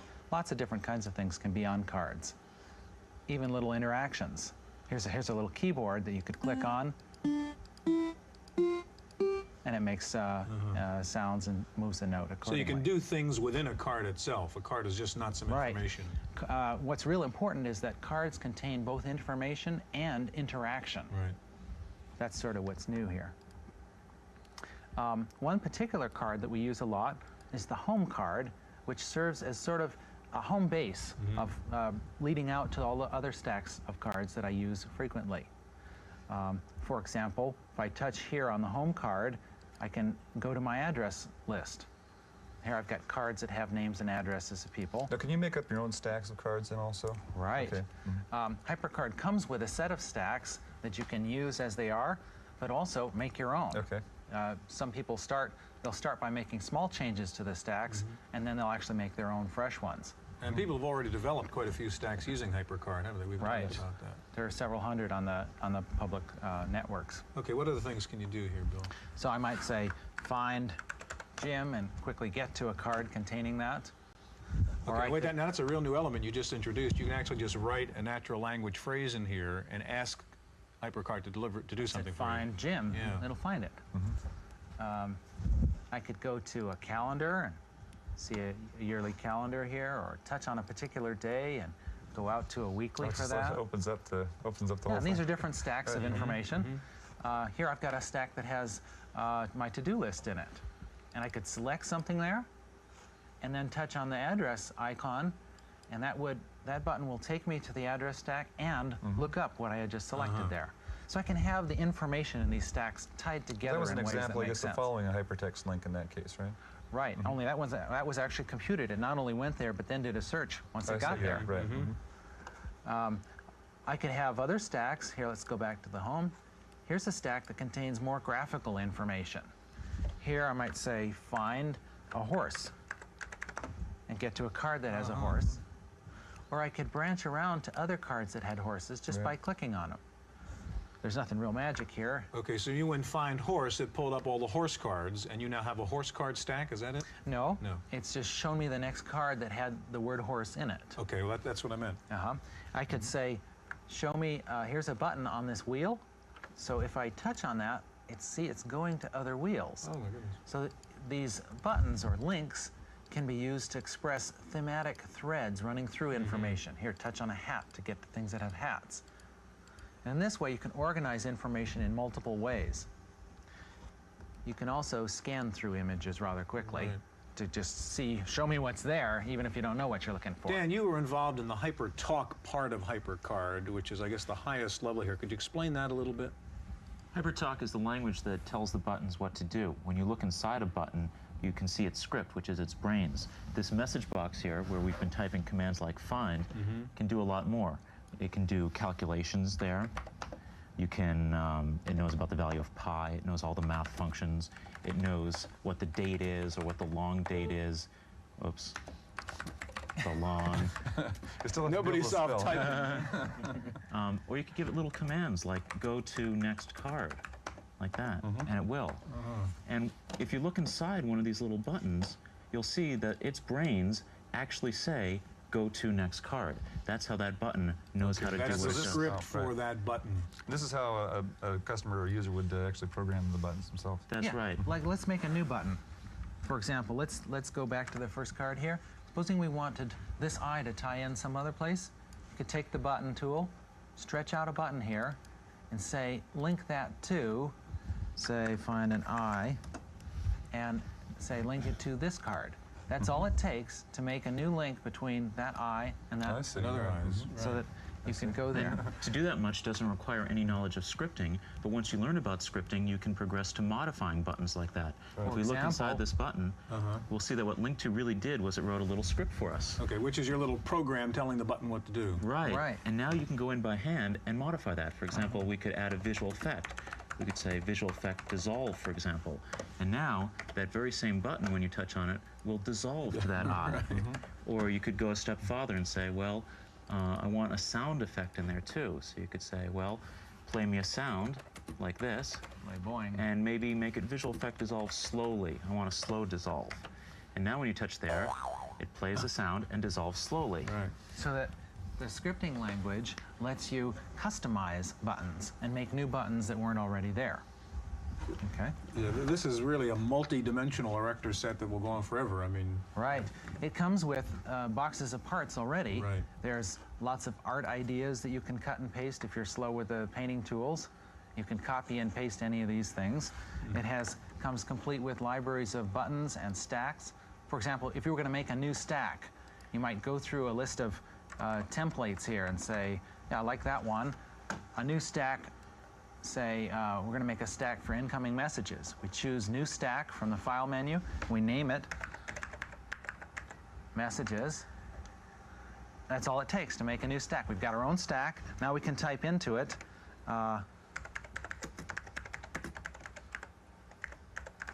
call Ted Kaler.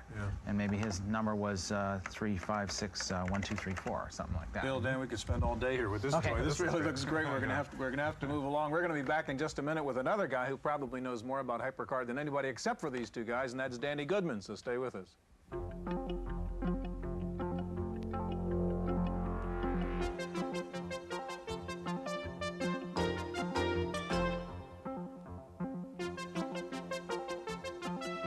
Joining us in the studio now is Danny Goodman, author of the complete HyperCard handbook called The Bible of HyperCard. And back with us, of course, Bill Atkinson, the developer of HyperCard.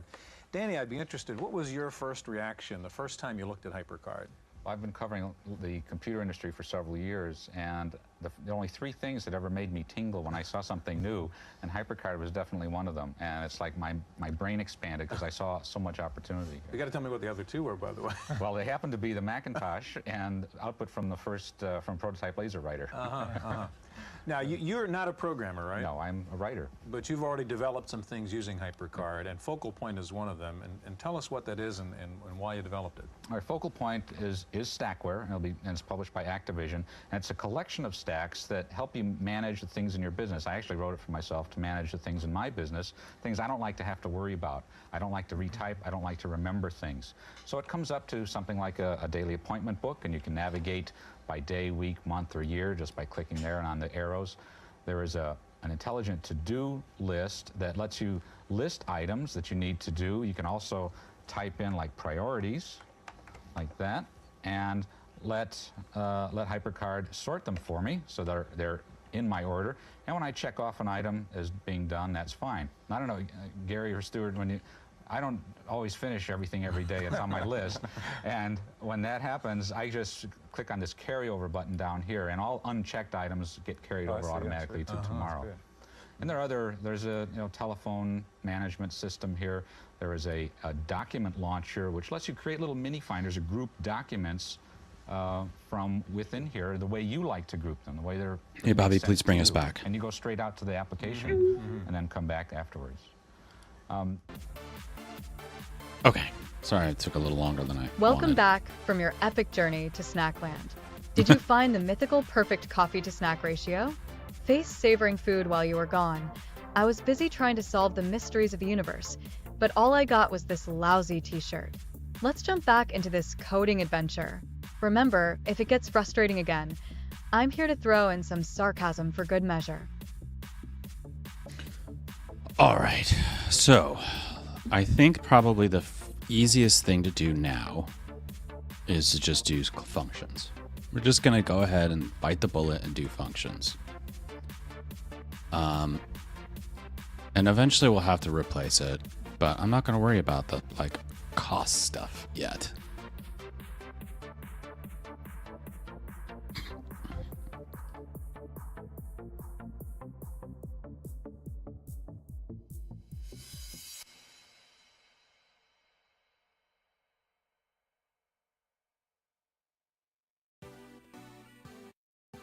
Do it, Doug.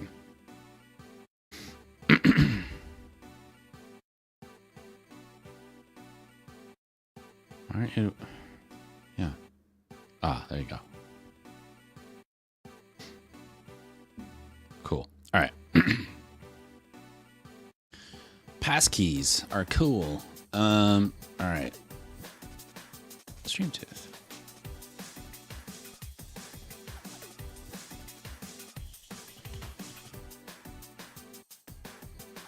Who's this? Oh. Oh.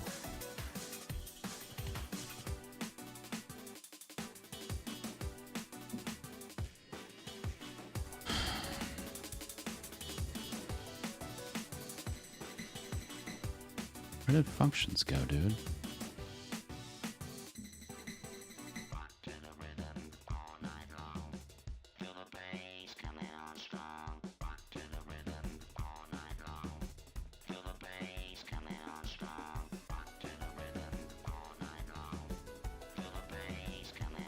No.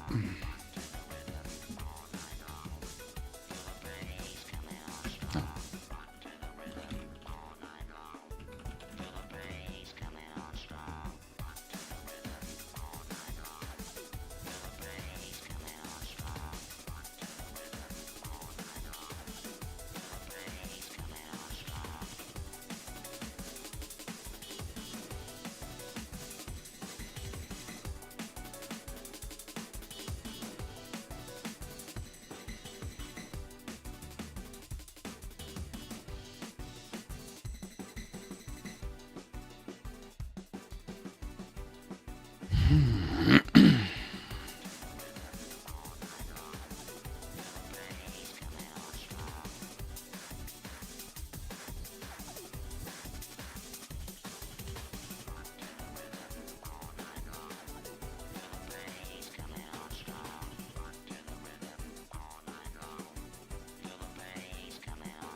What is in this thing?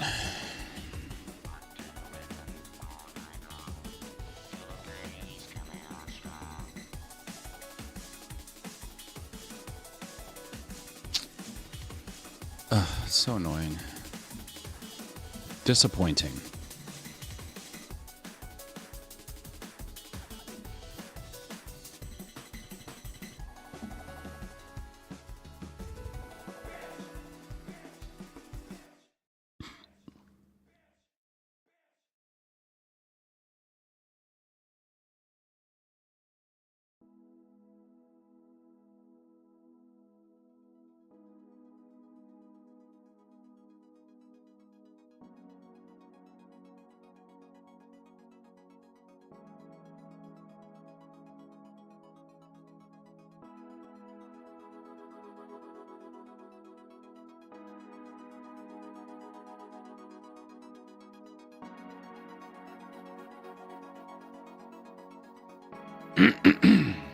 Okay.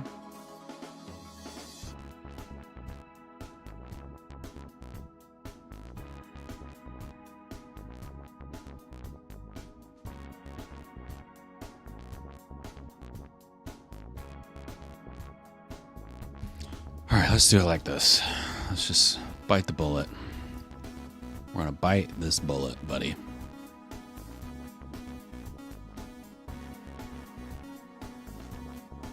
Now, I think when I set this up to be Python based. So now I need to like fix that, don't I? All right. Well, here we go.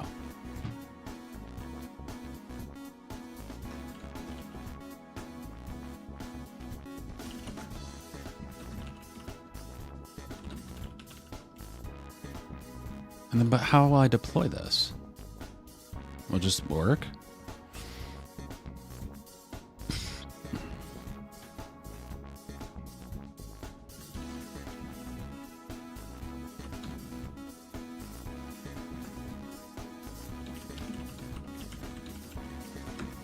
Nope.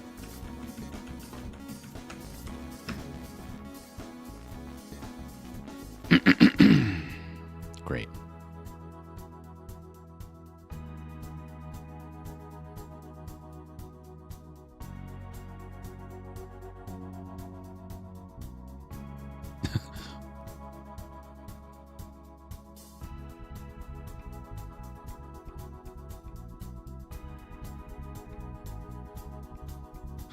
All right.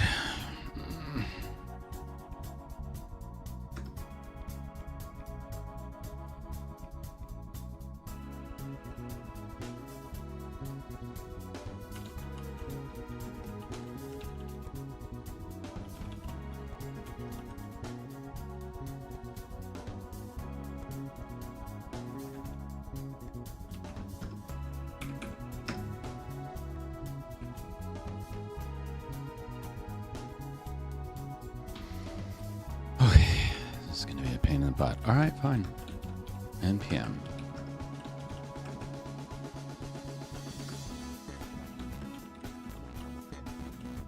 Oh my god.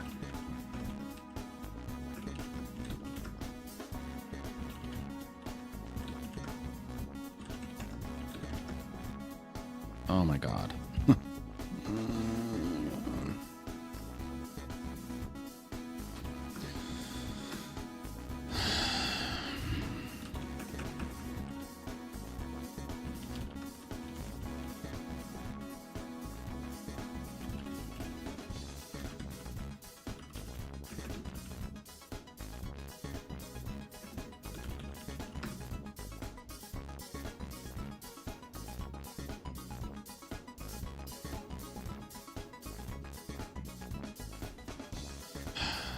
Why?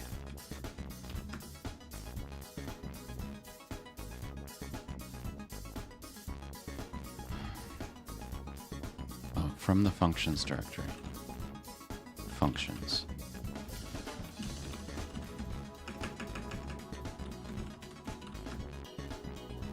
Ugh.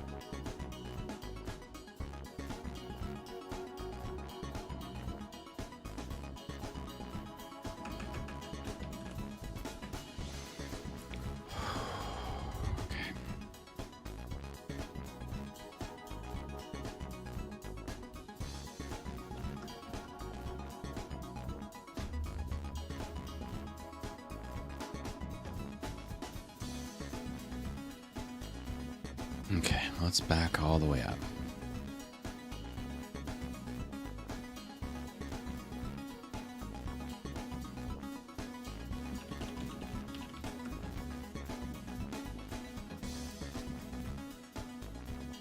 Would you like to initialize a new code base or overwrite? JavaScript.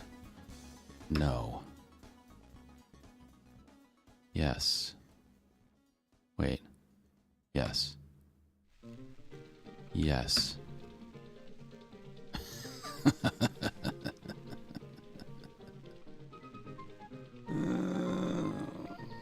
Okay.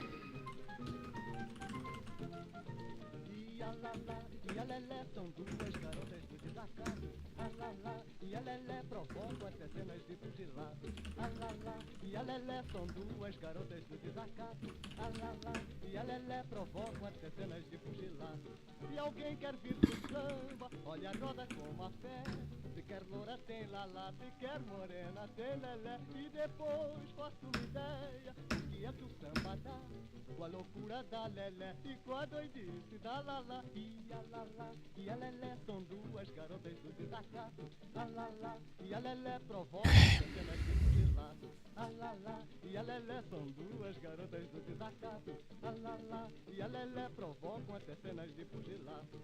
A lelé, que coisa louca, é bondosa em vez de má, pois reveza seus amores com os amores da lalá. E a lalá é um diabinho de beleza escultural, o seu corpo tem mais curvas que as linhas da central. E a lalá e a lelé são duas garotas do desacato. A lalá e a lelé provocam até cenas de fugilado. All right. A lalá e a lelé são duas garotas do desacato. A lalá e a lelé provocam até cenas de fugilado.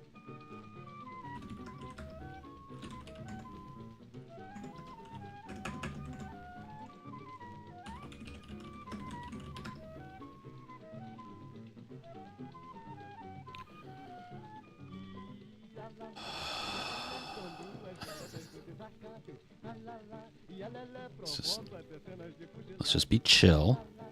Right? Need Java now.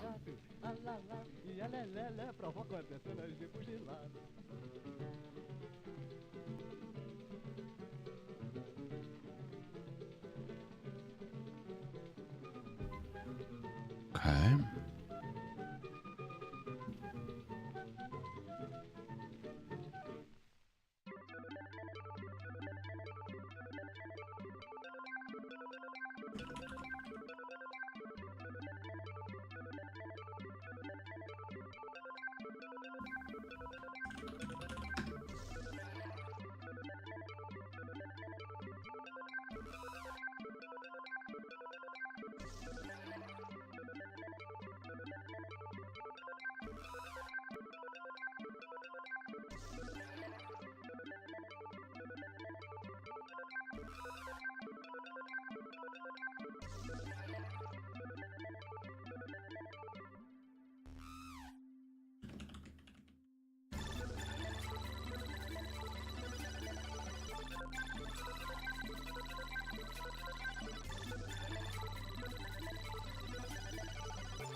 Okay.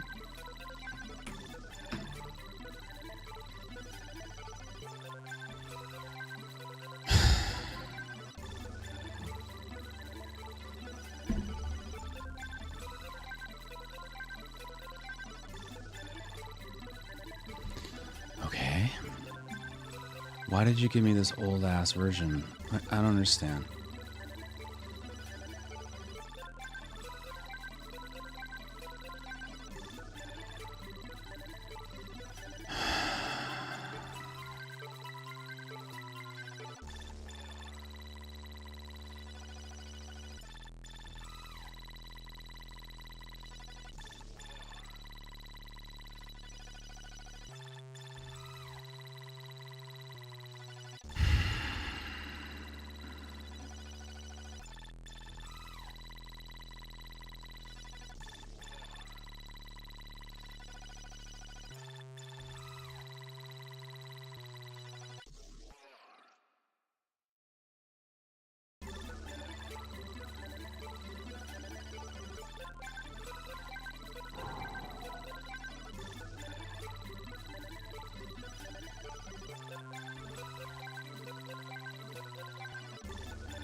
Try it again.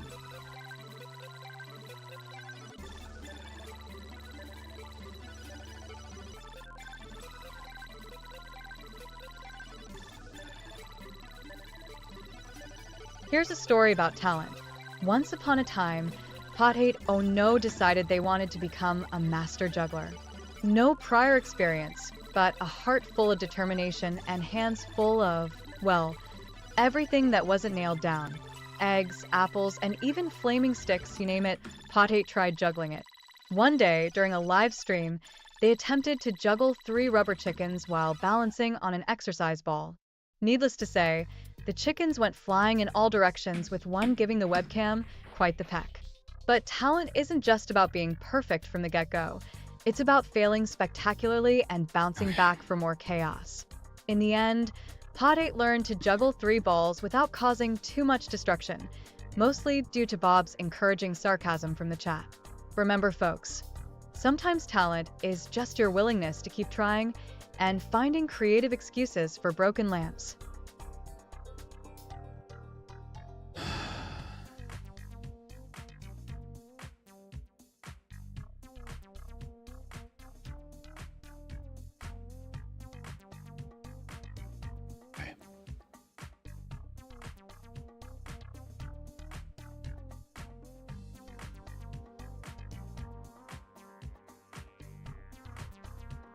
Let's get rid of this.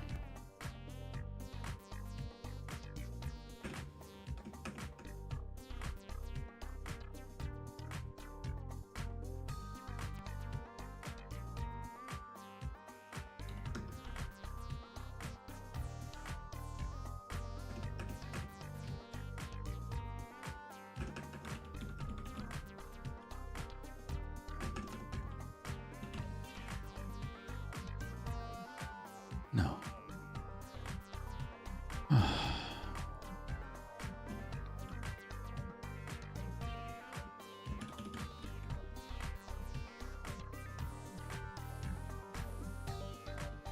Can I do the same thing for hosting? Hosting?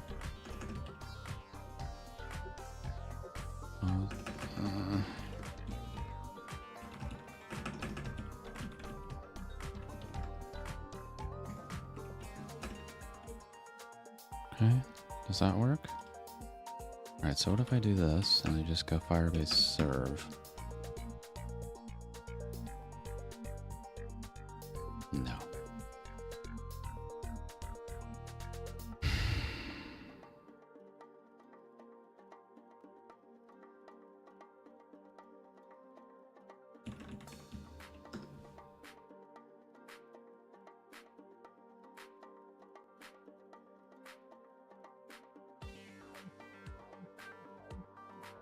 Okay.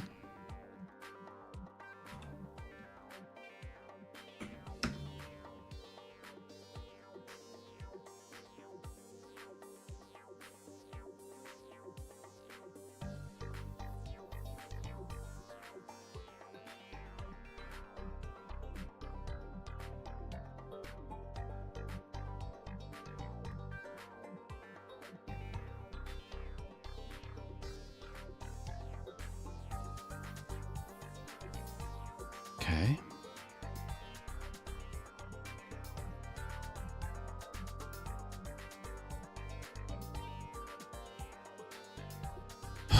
All right.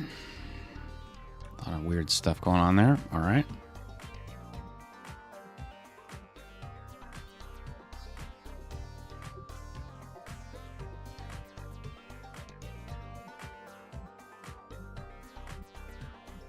All right. Okay.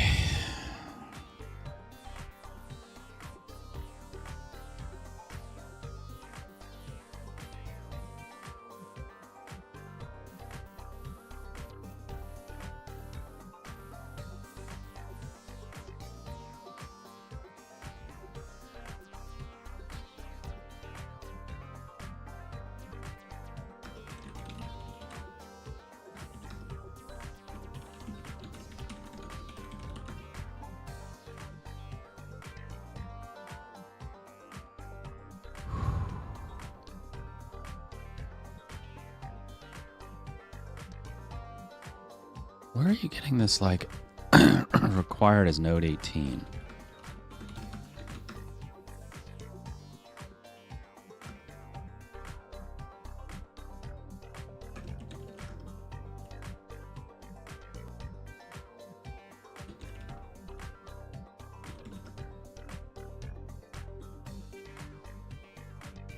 Ugh.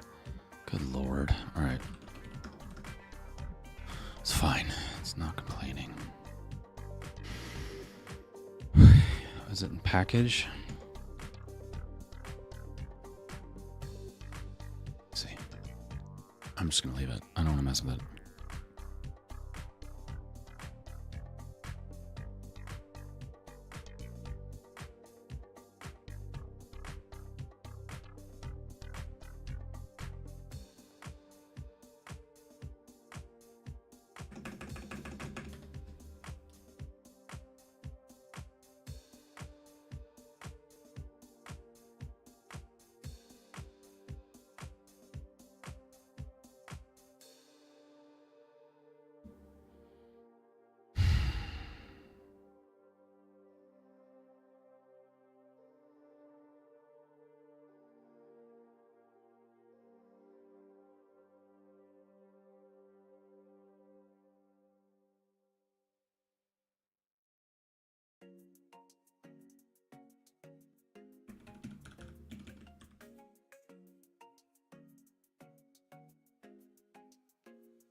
Okay.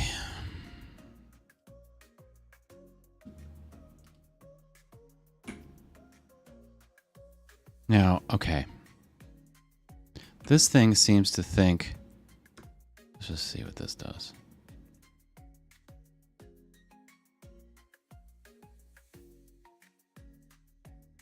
Okay.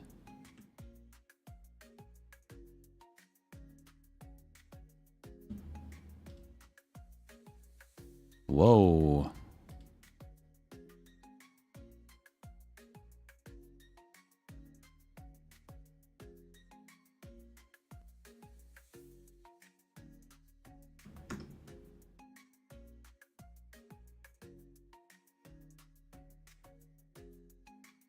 Okay.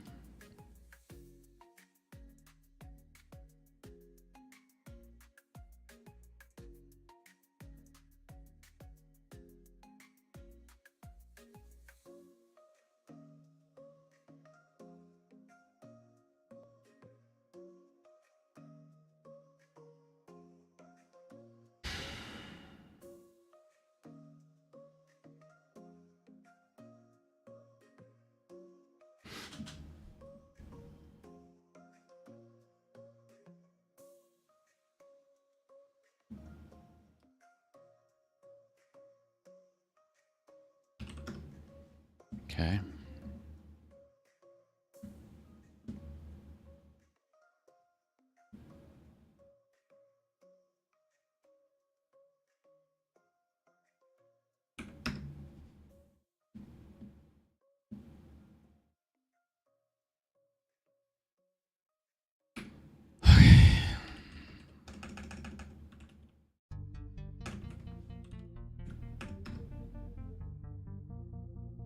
Okay.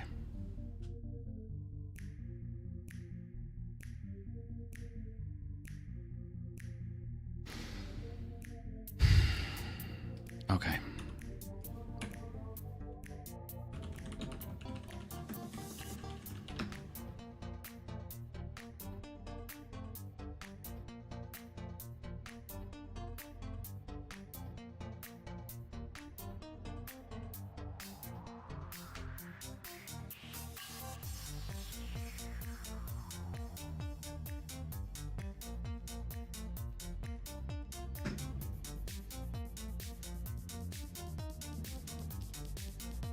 Motherfucker, dude.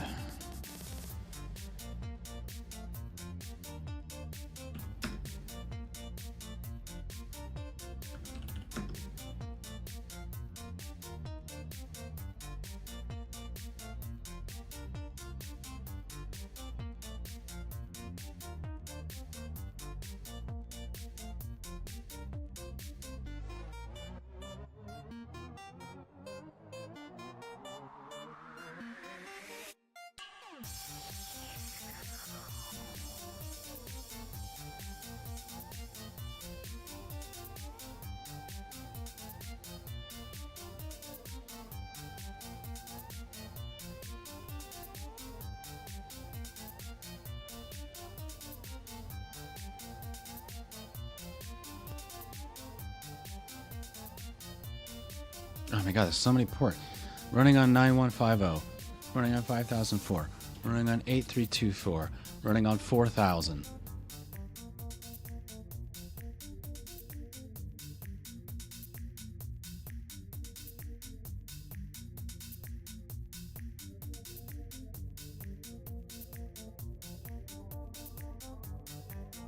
Oh, I hate this. Okay.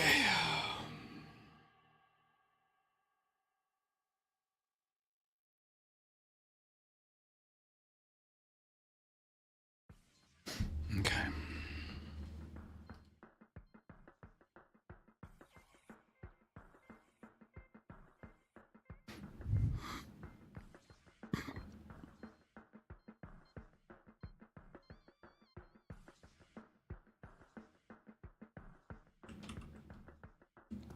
Wait, this part might be missing.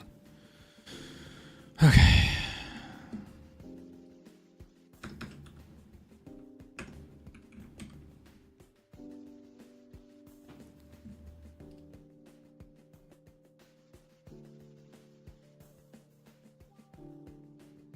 Okay.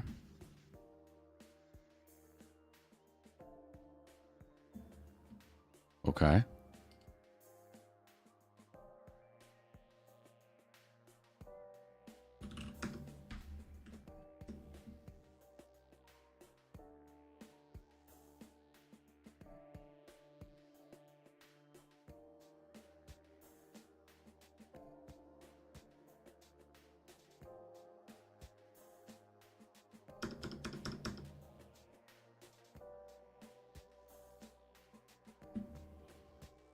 Man. Right, so this is this thing.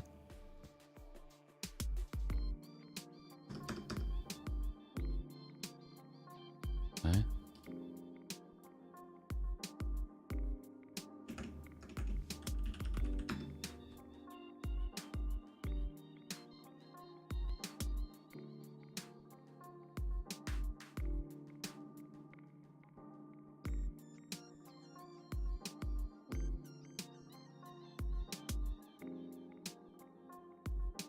Alright, let's just restart it. Let's see what happens now.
All right. This we can get rid of. Here's a fact about screening. Screening often refers to the process of testing or evaluating a large number of something to identify a particular outcome or characteristic. It's commonly used in healthcare to detect diseases at an early stage, such as cancer screenings. Remember, getting regular screenings can save lives by catching issues before they become serious.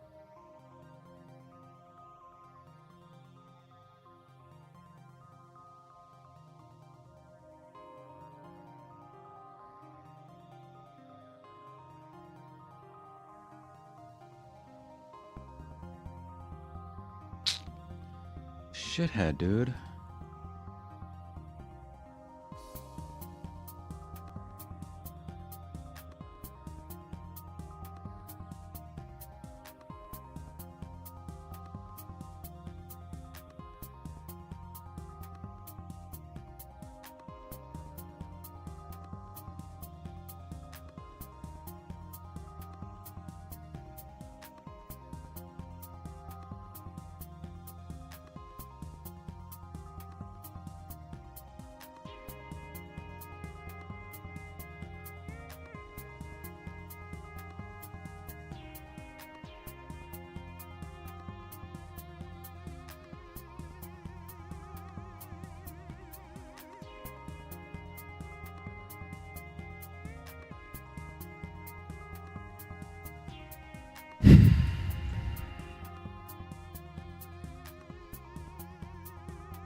Getting frustrated.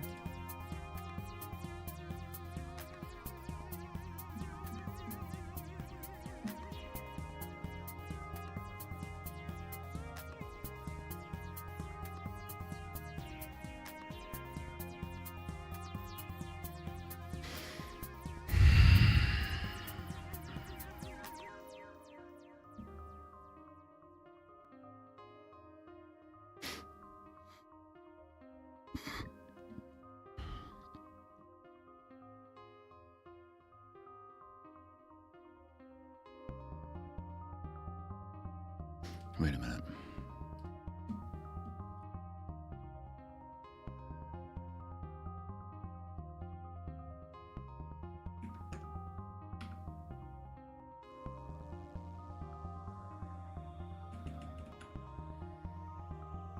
Let me just try this.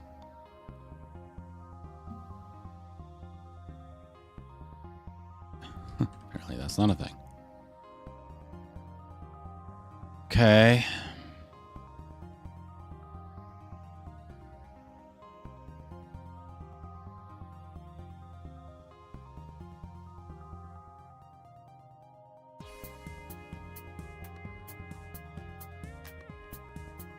I don't understand, dude.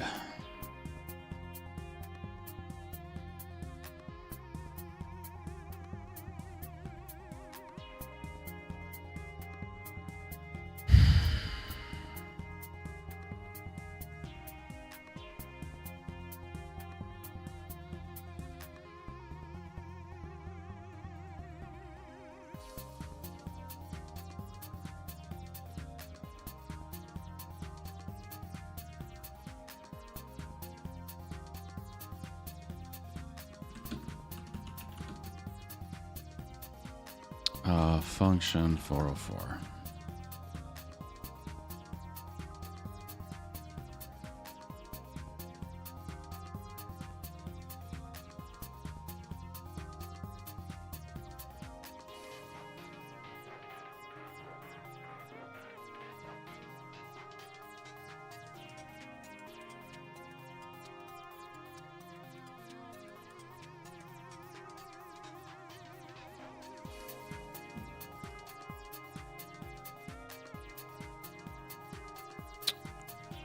God fucking damn it, dude.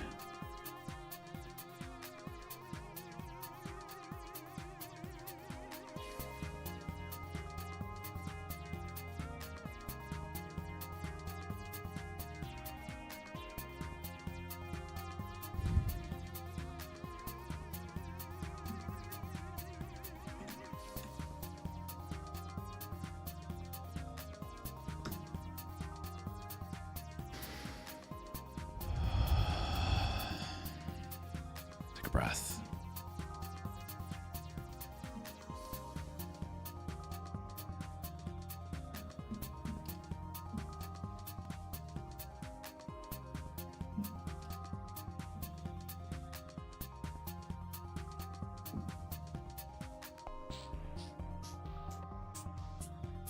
That's nothing.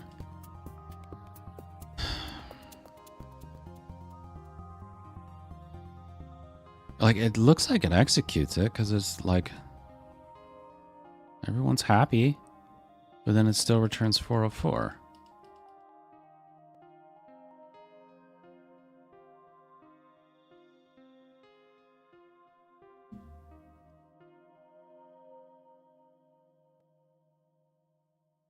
All right, is there...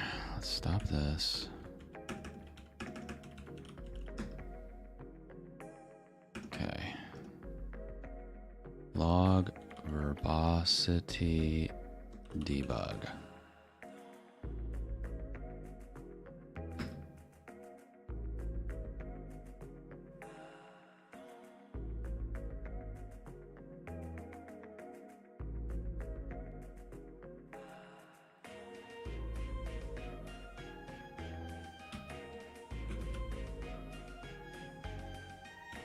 Only functions hosting.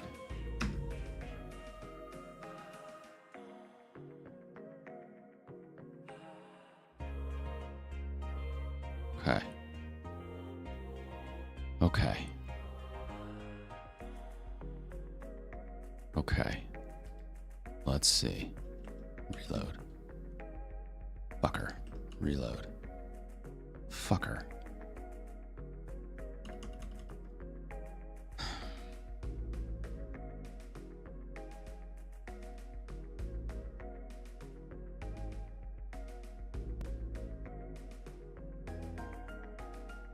This is so dumb.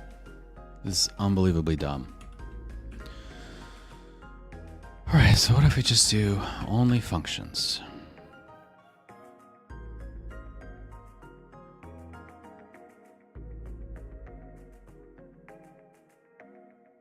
Now this will not work, right? And this will still work. Right. Now...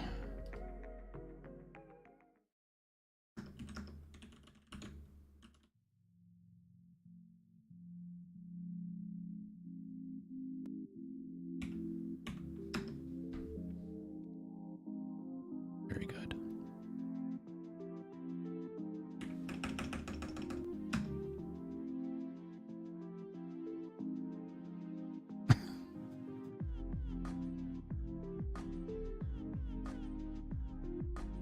Okay.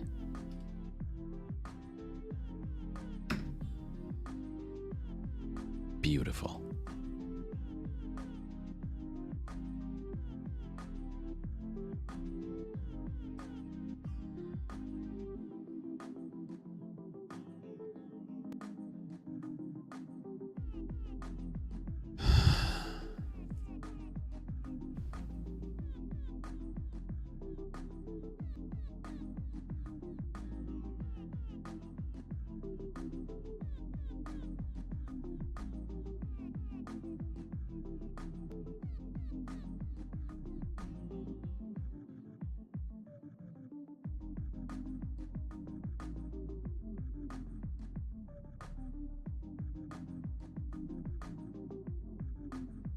All right, so what we're going to do now is we're going to try to cut this problem in half. Okay, so we're going to kill this. I'm going to go into firebase.json. I'm going to take this whole thing out. Just take it out. Okay. Now I'm going to go over to this machine.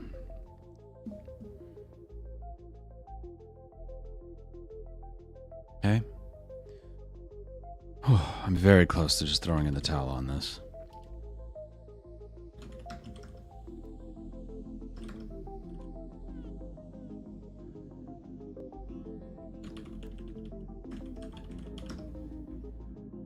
Now this should start everything just on localhost.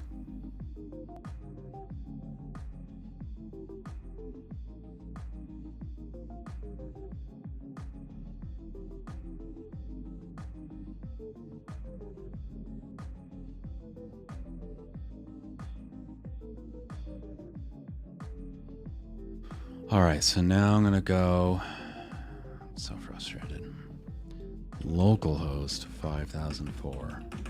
Listen, localhost 5004.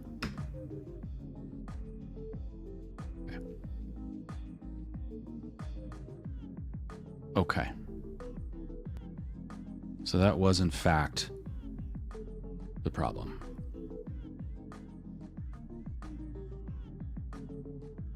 Okay. All right, so now we're going to do a different thing. We're going to do a different thing. We're going to go over here. I'm going to undo this. Okay, I'm going to set functions. Just going to do it like that. Okay. And we're going to do only hosting and functions.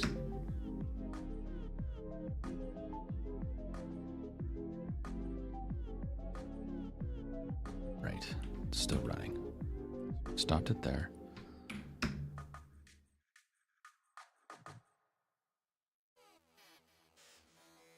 Okay, so now functions are localhost, hosting is public. Okay. All right. Fucker.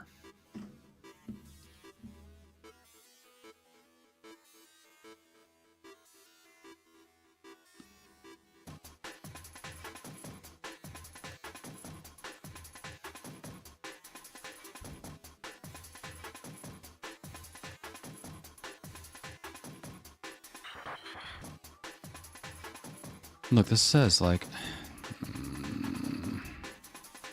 and I bet if I copy this and bring it over here,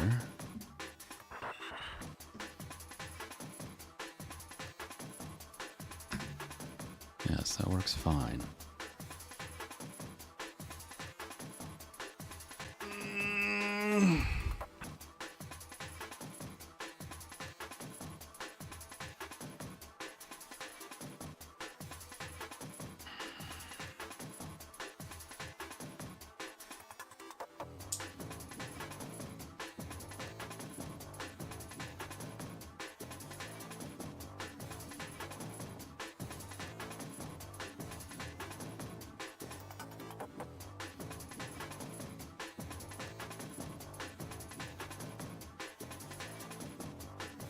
Well, if I can't get a good, like, local dev loop, this isn't gonna work.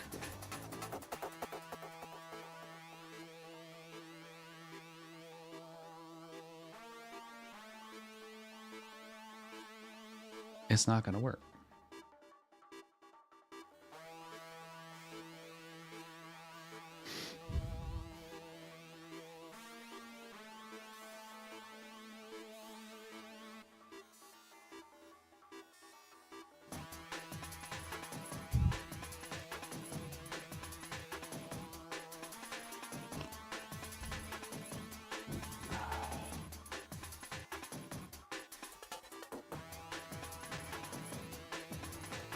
All right.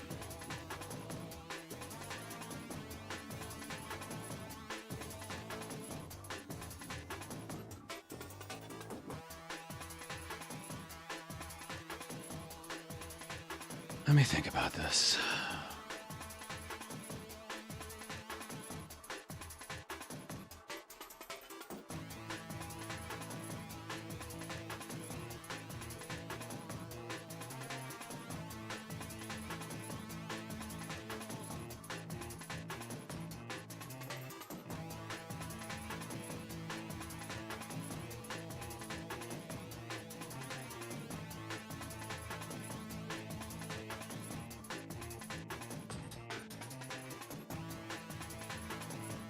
I think what I'm gonna do is dump Firebase for the hosting piece entirely. I'm gonna put up an app and use a Cloudflare tunnel. Here's a joke about larger. Why did the coffee file a police report? It got mugged, and then demanded a larger cup to hold all its grievances.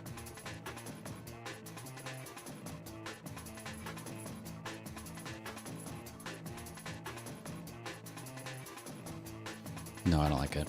All right, so I think what I'm going to do, I got to think about this. Because what I want is something that, what I'm trying to avoid. Let's back up. And why we were kind of going down the Firebase hosting path in the first place is I don't want to go the route where I've got like, you know, a cloud hosted server setup. I'm trying to avoid that. I'm trying to avoid that like whole EC2 or even, I didn't even want to do these functions, right? Like I want to get away from getting like sucked into the cloud provider traps. So I'm trying to do this just like either all client side, super basic to the extent possible, 99% client side.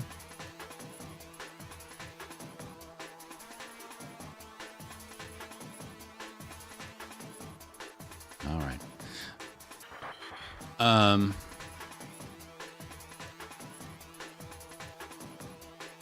Yeah.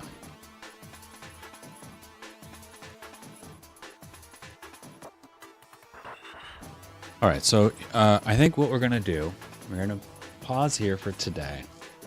I'm going to spend a little more time banging on this on my own. I'm going to try to set something up. Maybe I'll just set something up like, I got to figure out what I want to build it in. That's part of the thinking. Set it up as a Cloudflare D thing. Just have it running on Magic Missile. And that's how production will be until I decide to move it somewhere else.